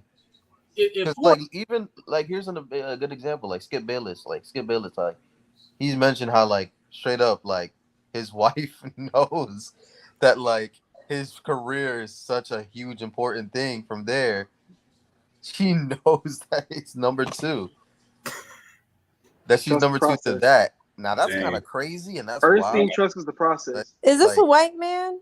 it's Who a is white Yes. man. this? Yeah. It's a white man. Yeah. One of the most notorious white men I sports don't know journalists him. out That man there. named Skip, man. Skip. Yeah. skill. Skip. Nah, But even then, like somebody like LeBron, like that's their career. Like LeBron it's is different. Him and yeah, Savannah agree. Like yeah. that's his queen right there. And It's I just one know of he those makes things. time for her. It's the job. It's like how much is it towards your job, Yeah. me and then you build your understanding around there. I'm I gonna say think so too. I think as long as there's just effort and like the intentional time with each Yeah. other, I think that's just what matters. Like, however that looks is different for each couple or whatever. But like, if there's something that's important to her, something that's important to him, like if obviously the Super Bowl finals and whatever, like your favorite team is playing, like yeah, of course, like we'll go to a Gator game, yeah, we'll go to a Heat game, like that's cool because like that's our time together, and it's doing something that you like, but also Right. just making time for things that she wants to do on the weekends too. I think is really important. yeah. Like I'm fine with that because me personally, I'm gonna just say this. Like if Florida playing like FAU or Stanford or college, I'm not gonna watch that. Bro. AB, we talking. Listen, next year Florida has 8 ranked teams we got to play. So out of them 8 weeks, it could be like what back-to-back games. Pretty much. Yeah. So are you going to sacrifice 4 of those 8 games? See, my job ain't gonna let me do that. You know what Chris Hayes did? What's that? It's the same thing. He does like an extended time where he would take an extended break from the NBA, and he's like a 24-hour like Yahoo Sports reporter. Recently went over to Bleacher Report. he had an extended time where he just completely just cuts off from everything. And Yeah. he spends the time with his wife and kids. But then he also has time within the week where, yeah, he's like out on the road and everything. But when he comes back, he's giving his kids like a full amount of attention. He's giving his wife full amount of attention. Like he was mentioning how like, yeah, I'm on the clock and I'm still on my phone, but I'm still taking my daughter out to her volleyball games. Like I'm still doing stuff like that. So even Kobe did that. Like Kobe was there for his daughters, and he's obviously a busy man, and like basketball schedule's crazy. So it's just again making that effort and time. I agree. LeBron do it all the time with his kids. Like, oh yeah, for you make sure. sure. Like this is the same dude that literally said if the Lakers were playing and Bronny had his debut, like he was missing the game. Yeah. Just go watch him play. So AB, if LeBron and Kobe can do it, you can do it too. You know, Jesus. You literally covering the team. You got to be there. You got to be in the press room and all that. It's a little difficult. We talking about LeBron. We talking about Kobe. They're not replaceable like that. Like, and they still miss it for whatever. And I'm not saying it has to be a regular thing. Like, he's not missing every single game, obviously, but like those little things. Maybe that week 6 performance you can just skip from there, and you take your girl out during that time. Well, yeah. Not even girl, because at that point that's your wife. It's your wife. It's your woman. Yeah, it's your queen. woman. Yeah. Should we do this here? Go on a getaway. Cause I will tell you this, AB. If a woman feels that again they're not like a priority or in a sense like neglected because it's like those other things or sports or whatever else has taken more like importance priority over her, that's not like she's not gonna be satisfied, she's not gonna be happy, and then it's like there's a disconnect. All of us, So you ain't got like all of us put together ain't got that kind of. That's true. That's like, true. All of our not even about, but, y'all. I'm talking about the principle of like his personalities in this. Regardless, love takes sacrifice. You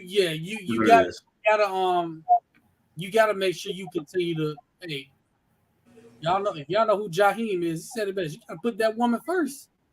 Cause it's not gonna matter how much money you make, because if you lose your girl and your family, like then I guess you know what I'm saying?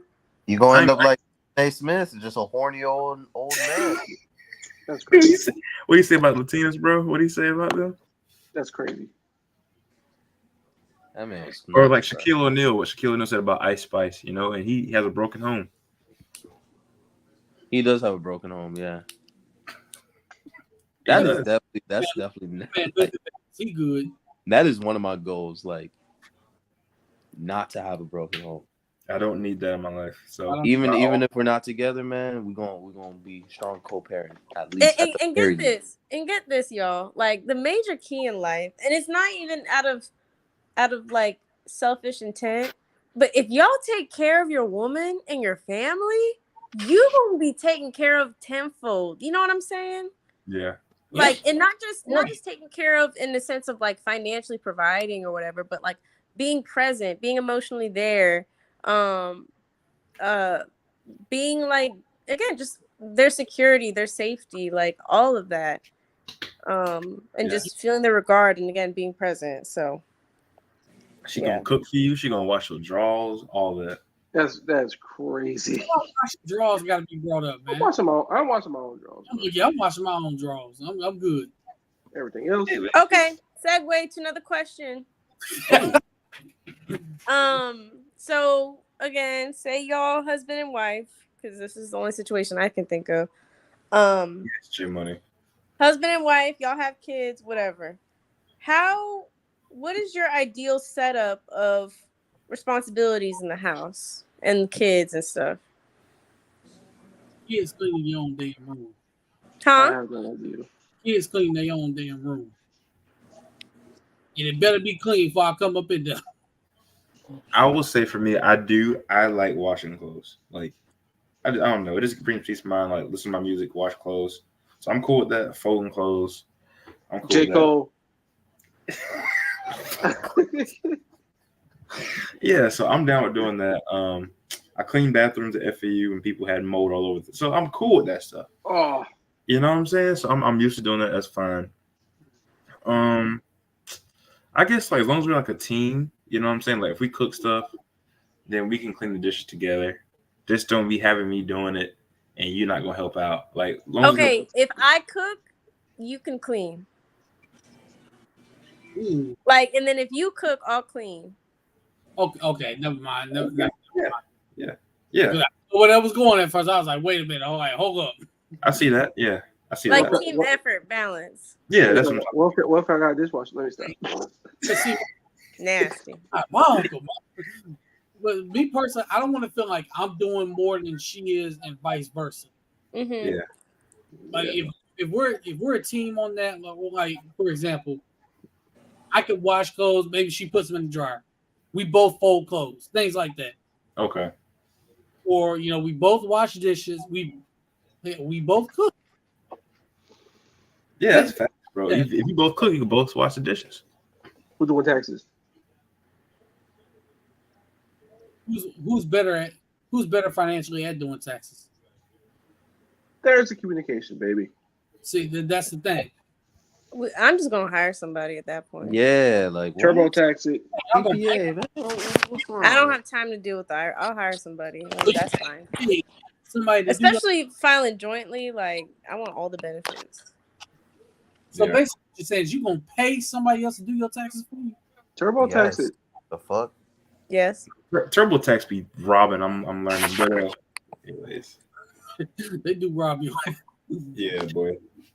They do rob you. I ain't gonna lie. I was starting to question them. Yeah. Okay. So, Lover Girl, what is an instant turnoff for you? Oh, I have too many.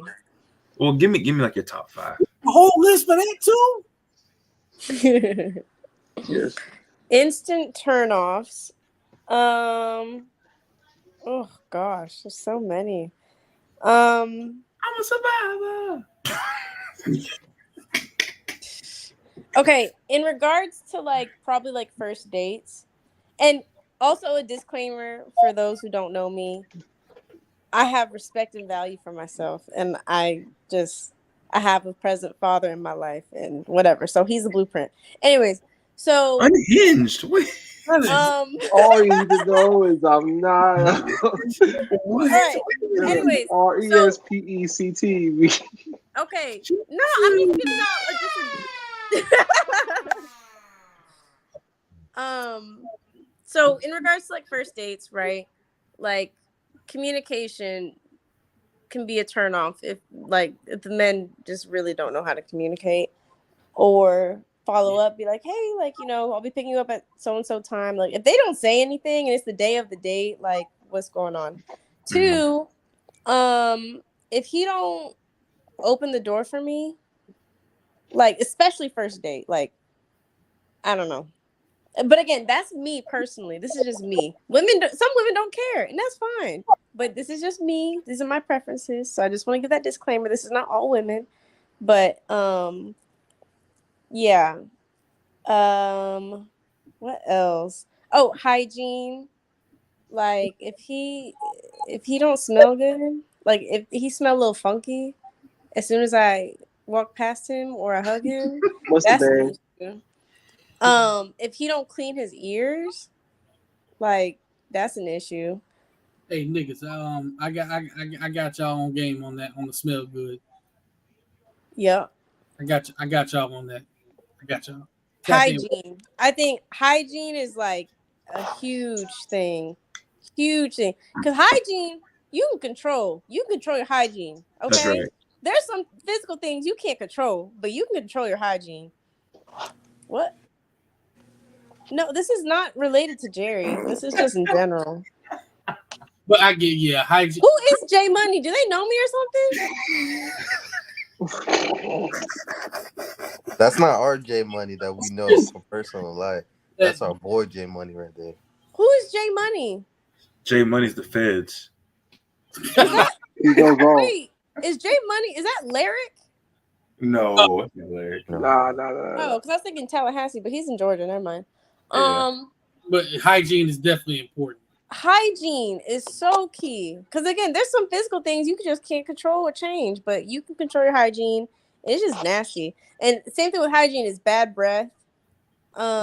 Just nasty. Like, how you expect a girl to get close to your face?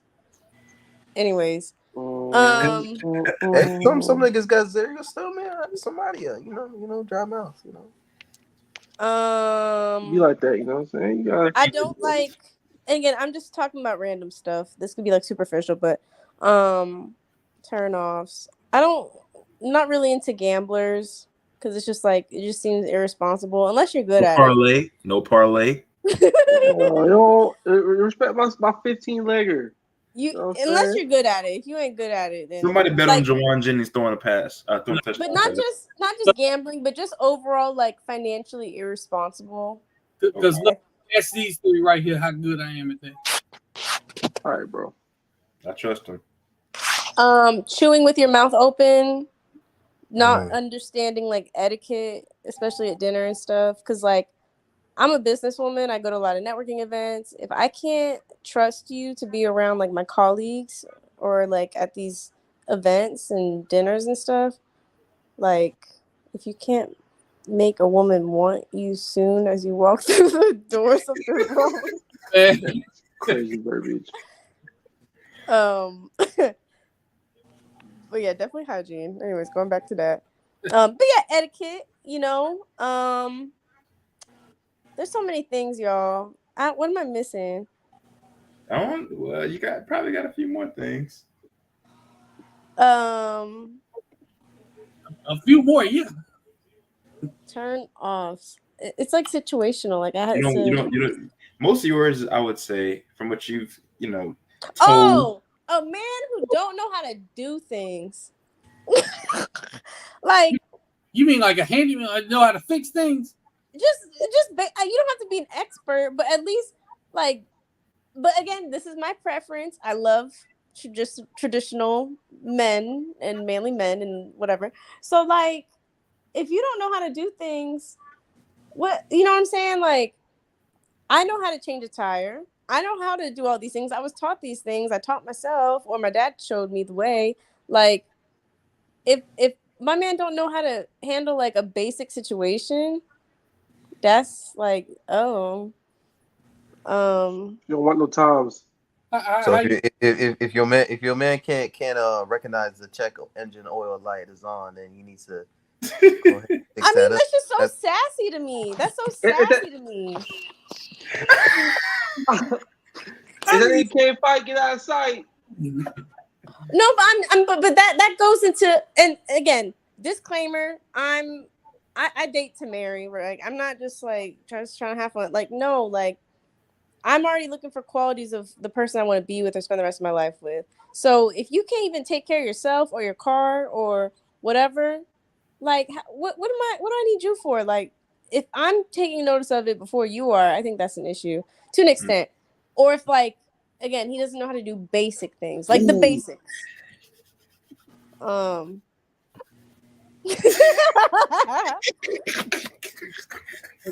What's time to slander? No. AV, you can start, bro. Go ahead, bro. Okay, wait, but guys, was I too out of pocket? What are your thoughts? No, you did 4 minutes full of dislikes. For what your values are, because you want a traditional relationship, it makes sense. Yeah, it makes a lot of sense. But is it like totally outlandish? Like, is it reasonable? It's reasonable if you want a traditional relationship. Yeah. So Darnell, expand upon this real quick, because so this expand, because you're saying if you want traditional. What if it's just like part? Because I think some people say traditional, but they want like part traditional. They don't want full traditional, where like women are completely submissive, getting cheated on and. That's crazy. That's so extreme. That's so extreme. I think it's more like the man is the leader of the house, and the woman will help support in that sense. So you need to make sure that the man that you're going to be following is a competent human being and a competent leader, not just like somebody like that. Yes. Yeah, Yes. yeah, Leader. that part, Yes. I understand. I just think that I don't know. I've dated women from there, and they would say, "Oh, I want a traditional man," in the sense of that, but it's like I want to control some of these aspects of this, and it's like, okay, if you want to control some of the aspects of this relationship, but you aren't ready for certain aspects as well, Mm-hmm. I won't disclose into that because that's a little personal from there. Mm-hmm. Let me see what I can do for an example. Like for instance, not wanting no, well, I'm not gonna say. I'm not gonna say because that was really much. But mainly, it's some people don't want to allow the person to lead. Rather, they Mm-hmm. like to control every single aspect and are Yeah. very controlative in that sense. And they said that they want a traditional relationship. And that's not really a traditional relationship. That's just you wanted to play house. Dang.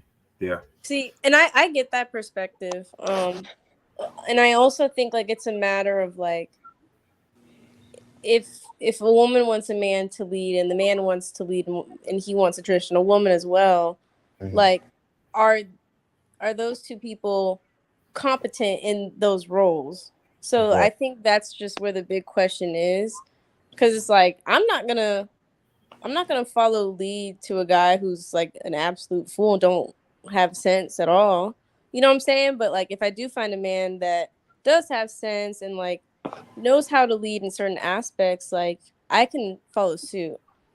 But if I have like concern or if like he don't, again, he's making really bad decisions or like he's just not, again, that competent leader to follow suit, then I could see where you're coming from of like, okay, she can't really support or follow lead to him because he don't even know how to lead himself. Does that make sense? Mm-hmm. Yeah.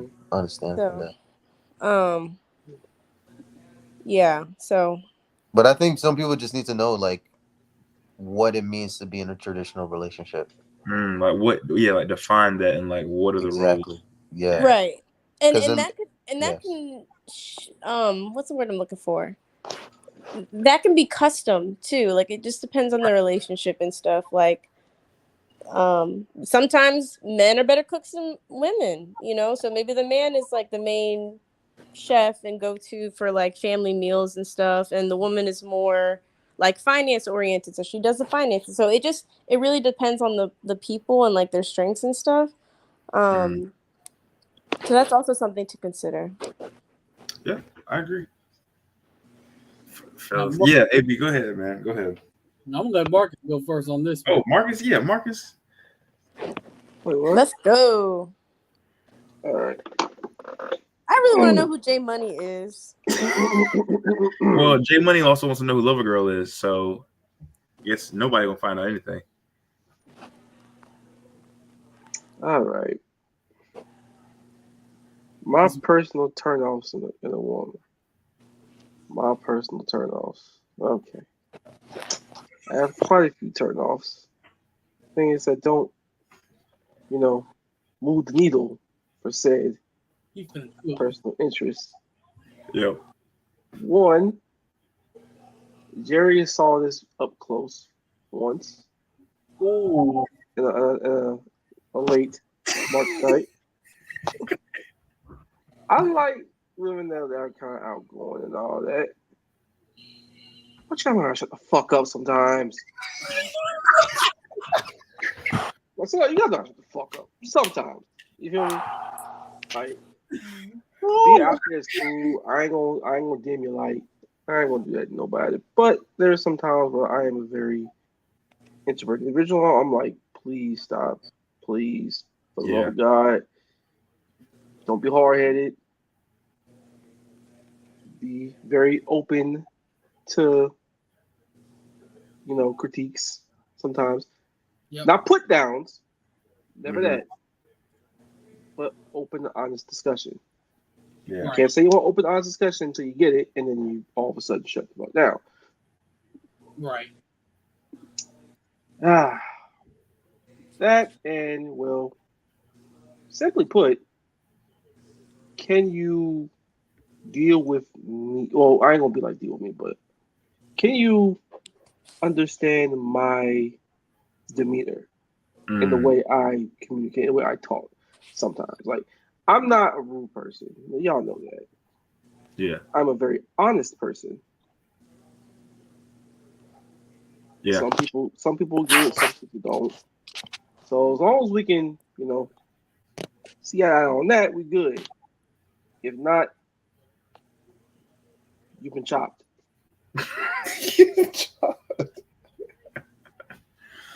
All right, AB.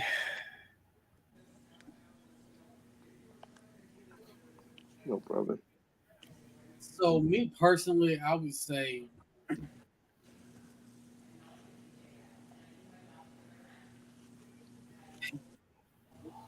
You can be honest, man. I'm gonna be honest.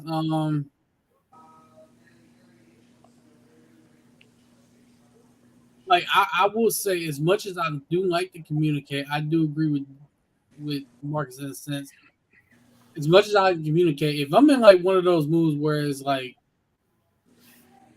you those moods you don't want to be bothered, like I legit mean like I'm like give me some time, like some space to kind of process this, then I'll be ready to talk.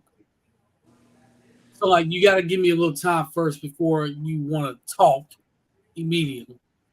That's tough because if you don't give me that time to process, then I feel like I may lash out and I don't want to do that.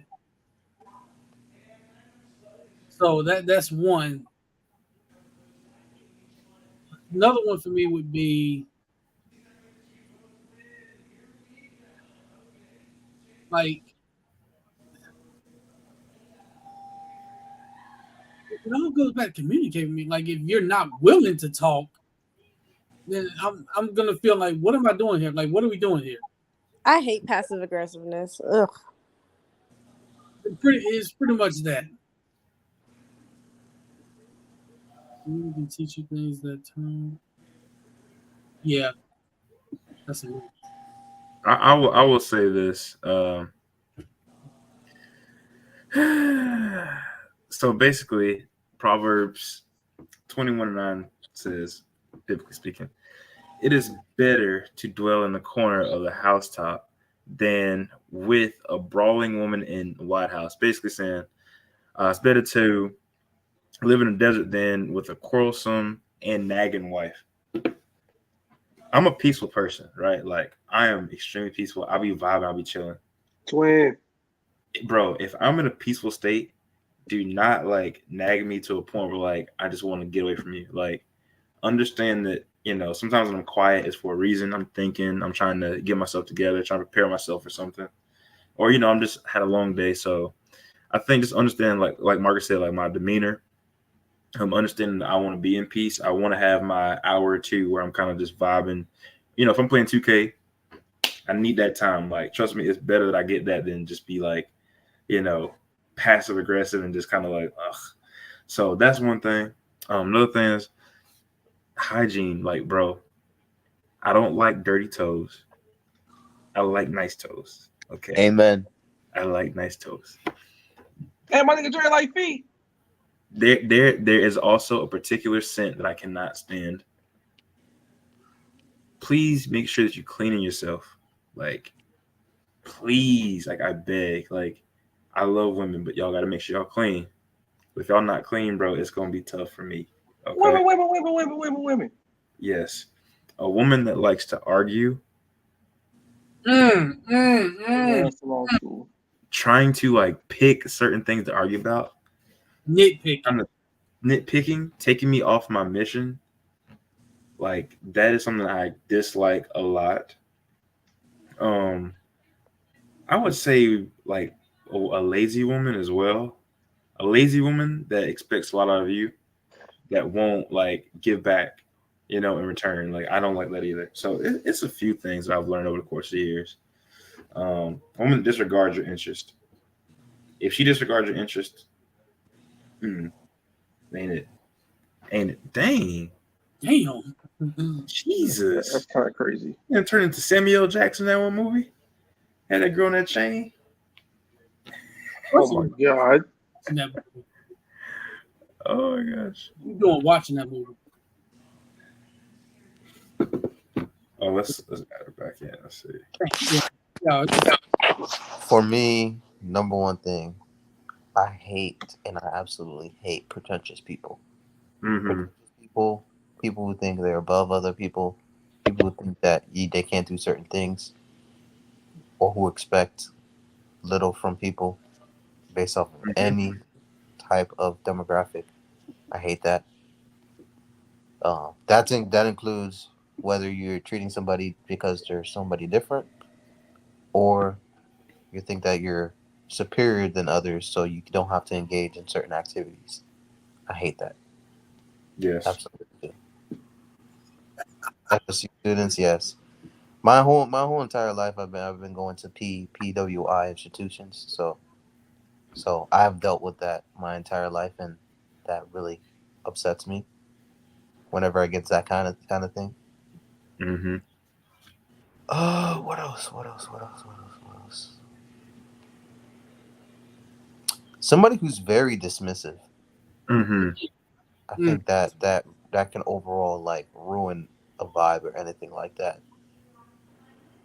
And then lastly, like picking back off of it, what Jerry said, where it's like somebody who's also nagging in a sense that they'd like to pick every single thing, or overall just a Debbie Downer, just like somebody who's just not,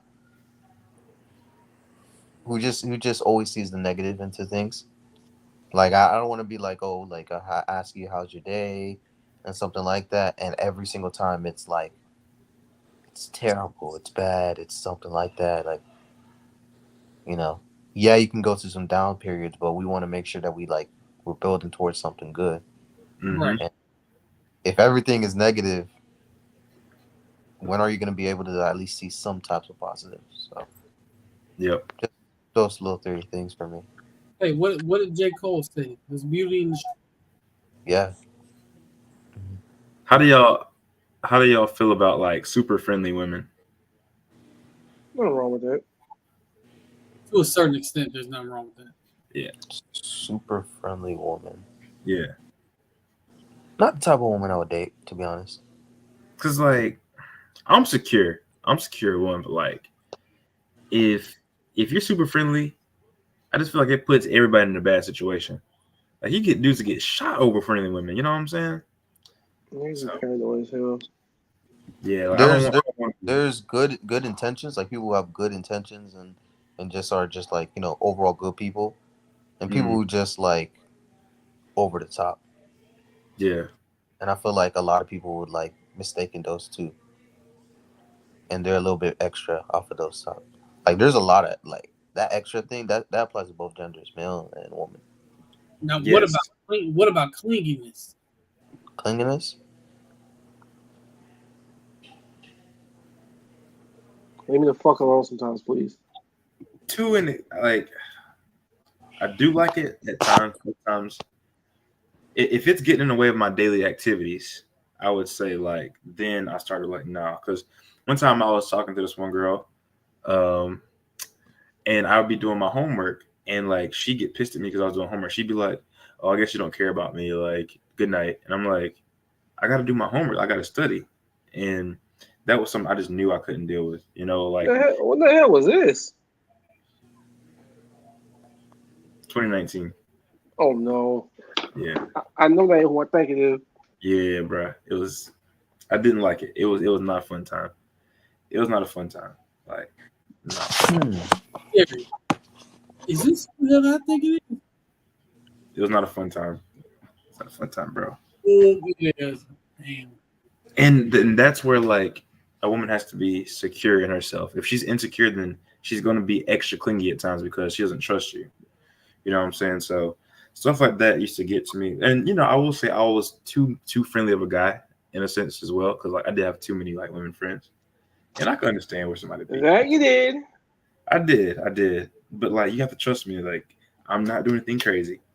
I'm either playing basketball, I'm reading something, watching YouTube, or playing 2K, or eating at friends. Like, I'm very can confirm.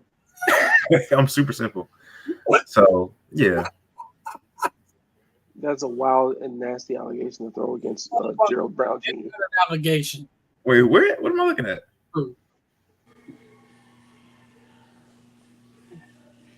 Hey, So- man.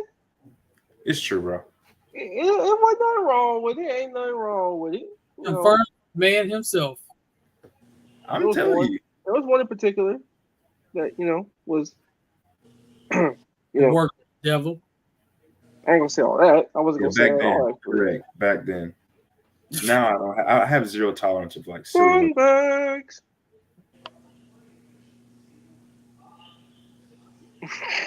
No, let me stop.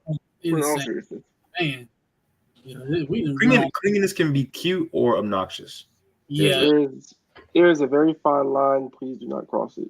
Yeah. I've never found it like a positive thing, to be honest. Really?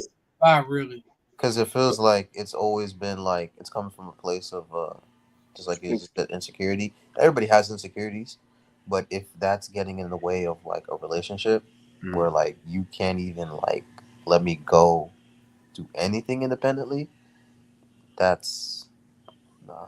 I've never seen it as a positive. But So like, if what if she's she's like? You could elaborate that, that would. All right. So like, what if she's like calling you a lot?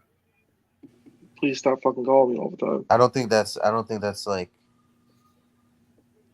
what's the difference between somebody being like a very what's the word like who really cares about you in that sense, or it's like oh like everywhere you go like at least let me know like that type of thing versus like oh like if you're going out to the store and some shit you need to let me know like right now like every 30 minutes like let me know where you are like right. Yeah, that ain't no. Because like that first half I don't consider that clingy. I consider like somebody very thoughtful and kind. Yeah, that's way past clean. That's stalker. That's stalker mode right there.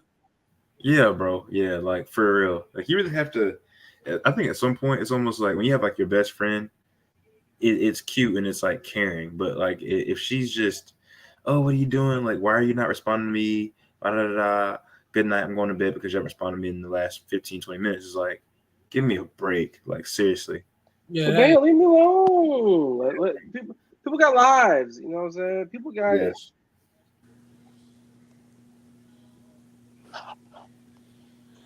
Hey. I let too many white girls say nigga. You did what? What? Yeah. What? What is wrong with you? What? No. I'm telling you right now. Being on podcast is crazy. Wait, would they say it to you? Like texting, like, oh, no. like, or like, oh, like niggas this, but like they were like, white. No. I'm like, bro. That's not something that crazy that they did. That's something crazy you did. Jerry. What's your damn mind? I'm so serious. Hey Marcus. Remember we had that friend that gave the card to a fellow white friend? Hey man. So let's talk about that. I really didn't like that. Since we're on this topic. I wasn't really fucking with that, to be honest with you. But, yeah. That was wild. So AB, like, you ain't never y'all ain't never heard a girl, a Caucasian girl say nigga before, and y'all like really ain't say nothing. Did y'all call her out like, hey, like? I live in Florida. Yeah, dog walking motherfuckers. Alabama. You're basically Alabama, yeah. It's Valentine's Day, by the way, so it's only right. Sorry. No matter what, no matter who, no matter what. No, I heard it. And I was like, hold up. Who? First of all, like, do you really want to say that any louder? Because them two right there, they ain't gonna care that we in class. They gonna kick your ass. Well, like some white girls be like, some white girls like in the 2015, like the 2018. Depends on how she uses it. How she use it. It Ain't no- does not matter. It don't need to be coming out All her right. mouth. We're not doing this. No. So Uh, as a person who like went through PWIs like my whole entire life, like desensitized. I was basically desensitized Yeah. up until a point where I can at least control it. Mhm. Well, you know, that's like outside of a university setting. Yeah, because like in my younger years, bro, like literally like spamming. People were Yes. spamming that shit, saying it freely off of that. And then like once you're in the college levels, at least now like somebody says it, you can at least like distance yourself from that person. You Mm-hmm. gotta say something shit. You can say They like, gotta hey, be in watch first and yourself, fourth block. all that shit. Yeah, you can let Yeah. you can say fuck you. Like you in high school, if somebody saying that shit, right? Yeah. You're not gonna say anything because it's like I'm the only black guy here. Mm-hmm. What the fuck am I gonna be saying over that thing? That shit Bro, was crazy, man. That shit was crazy. it's brutal, Like bro. we let so much shit slide. Like we. so many shit, so much shit slide. Just to be safe. That's it.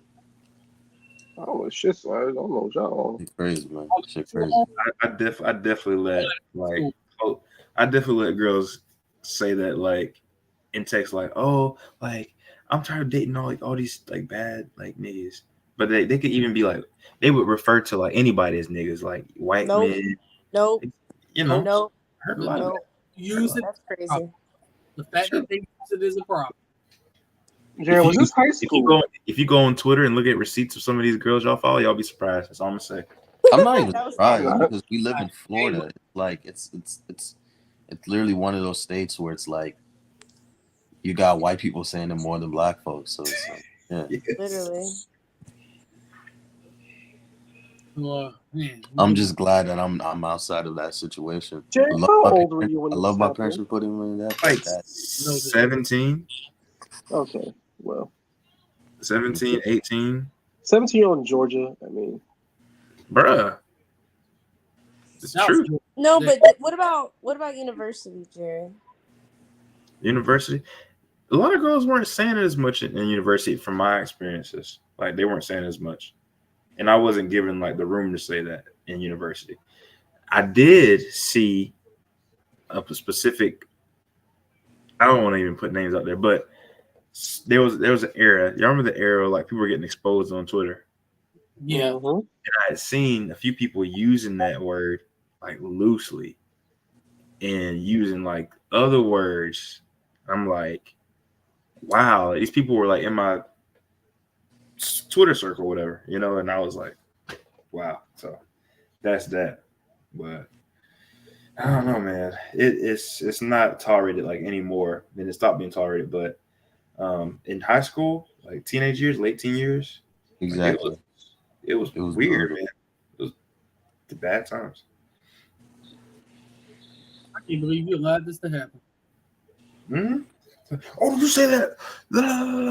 Oh, I will say Hey, very different. Georgia's a whole other beast. So George, Mhm. it just is in a different place, man. Because it's like yeah, shit.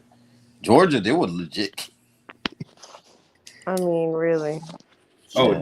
Georgia, they'll expel you. They'll say that you did this to a girl and then get you freaking folded up and put into a mat in gym class. Like you just have to be careful. Christ. Yeah. It's true. His So dad go, worked for the FBI. That's why he got away with it. By the way. Yeah. Mm-hmm. dang. Before we get out here, y'all got any final thoughts? No matter who, no matter where, no matter when, any man has a chance to any woman off her figure. That's my final thought. Just needs the right broom. Just needs the right broom. Hey man, you took it right out of me. I thought it was very, very, very, very simple. Don't be crazy. Don't be super crazy. My biggest thing: never lower your standards. That's a great one. Always keep yourself high. Yes, don't Never. settle. Yeah. Do not settle. Do not settle. That's right. Yeah, that's a great Like Hennessy, never stop, never settle. I love that. Yeah, I like that one a lot.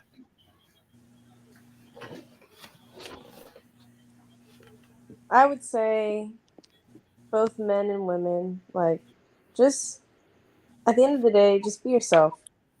Literally, just be yourself. Don't try to be too fly or too cool or, you know, do crazy things that aren't you just to impress somebody. Just be yourself. That's it. Always be true. Yeah. I'm not ready to pick up, y'all. This is such a great conversation. It was a great conversation. I'm glad we did this. This is the best one we've had in years. Probably the best one I've had It went wrong, but people, it's worth the listen. It's gonna be worth the listen if you listen to the audio version. It's gonna be worth it. Absolutely. But also, yeah, I gotta put this back up. And people, the reason why on either podcast you haven't really been hearing music afterwards, after the shows, because we don't want to get sued by record labels. Yeah, that's facts. A couple emails saying, "Hey, y'all getting copyright? For real? Yeah. Third party, we gonna take this off if you don't respond. We can go ahead and take this part of the music. They'll do it. Good thing I'm my own beats. Because I don't want to all of a sudden get a paper by Jay-Z say, hey, I'm suing you. I don't want to get sued by Rock Nation. I'm not trying to. No. Jay-Z gonna find you. And no worries. He gonna sign me because he don't want no problems. I produce music, no problems. You hear the background music if y'all listen. Hey man, wasn't this on this new project that I just listened to not too long ago? What? No, I'm playing. Copyright. Hey, that was track 7 on that one album, bro. You get copyrighted. We gonna let Marcus handle this lawsuits though. He said he gonna pay the fine and pay everything. So. Marcus, okay, let me call. Marcus Morris. Mook. Marcus Morris gonna help out, but Marcus, you said you got us. I didn't say shit. Yeah, he did. He said you got the cash, but yeah, let everybody know where they can follow y'all. Burner accounts included. Get saved, Marcus. You can follow me on Twitter at. We're gonna see, bro. He's supposed to be helping me with my album. J Breezy II on Twitter. I am Breezy II on Twitter is the burner, and then JLamar_II on Instagram. J Money, he gotta help. He still gotta help produce my album. Hey man, I got beats in my head, man. I do. Things coming soon. That might include a couple of collabs, big time collabs. Marcus, can they follow you in your burner account? Well, Marcus Davis 904 is the main on Twitter, and their burner account is.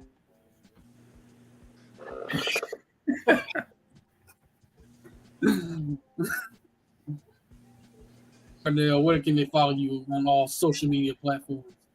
Not famous on all social media platforms. Follow the Indisputable Evidence podcast as well. Absolutely, J Money. Absolutely. Yeah, she's hilarious. It was a pleasure having her on here. She did a tremendous job. I am impressed. Yeah, and kept somebody in line too. So. No, I will say I spoke in general terms. Like, this is not towards anyone, seriously. Also, I don't have to feel targeted and attacked anymore. Let's be honest. She was basically calling out Marcus the whole entire day, bro. She did. I mean, what?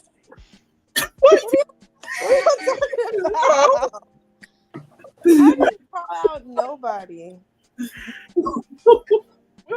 I think it was a productive conversation. I think we did a heck of a job, like overall, putting everything together. Yeah, we did. Tremendous. Where can we follow Lover Girl, who's obviously the founder of V-Day? She can't be found. I do not exist on the internet. She can't be found. She's a ghost. We doing AI. She's a ghost. It's a ghost. If you know me, you know me. If you don't, you don't. That's it. They're gonna find you. But you can follow me on Twitter at AceWade1, on Instagram at Ace_Wade1, ladies. You can follow the podcast account, as Darnell so eloquently stated, on Twitter at Indie Evidence, and on Instagram at Indisputable Evidence. We're on Twitch and TikTok at Indisputable Evidence on each. Guys out there with beards, use your beard. Don't you save yourself. But that we're gonna leave y'all as we always do. God bless y'all. Y'all stay safe. Y'all take care of your loved ones. Tell them you love them every single day. Take care of your mentals. Take care of your chicken. If you know what that means, you know. Wash your face. Brush your teeth. Y'all ain't been doing that. Wash your hands. Yes. Wash your ass thoroughly. You And heard wear it. socks and shoes, closed-toed shoes preferably, in the movie theater, and any and all public settings. Y'all have a nice night. With that, God bless y'all. We'll see y'all next week. Have a great We day. outie. Happy V-Day. Happy V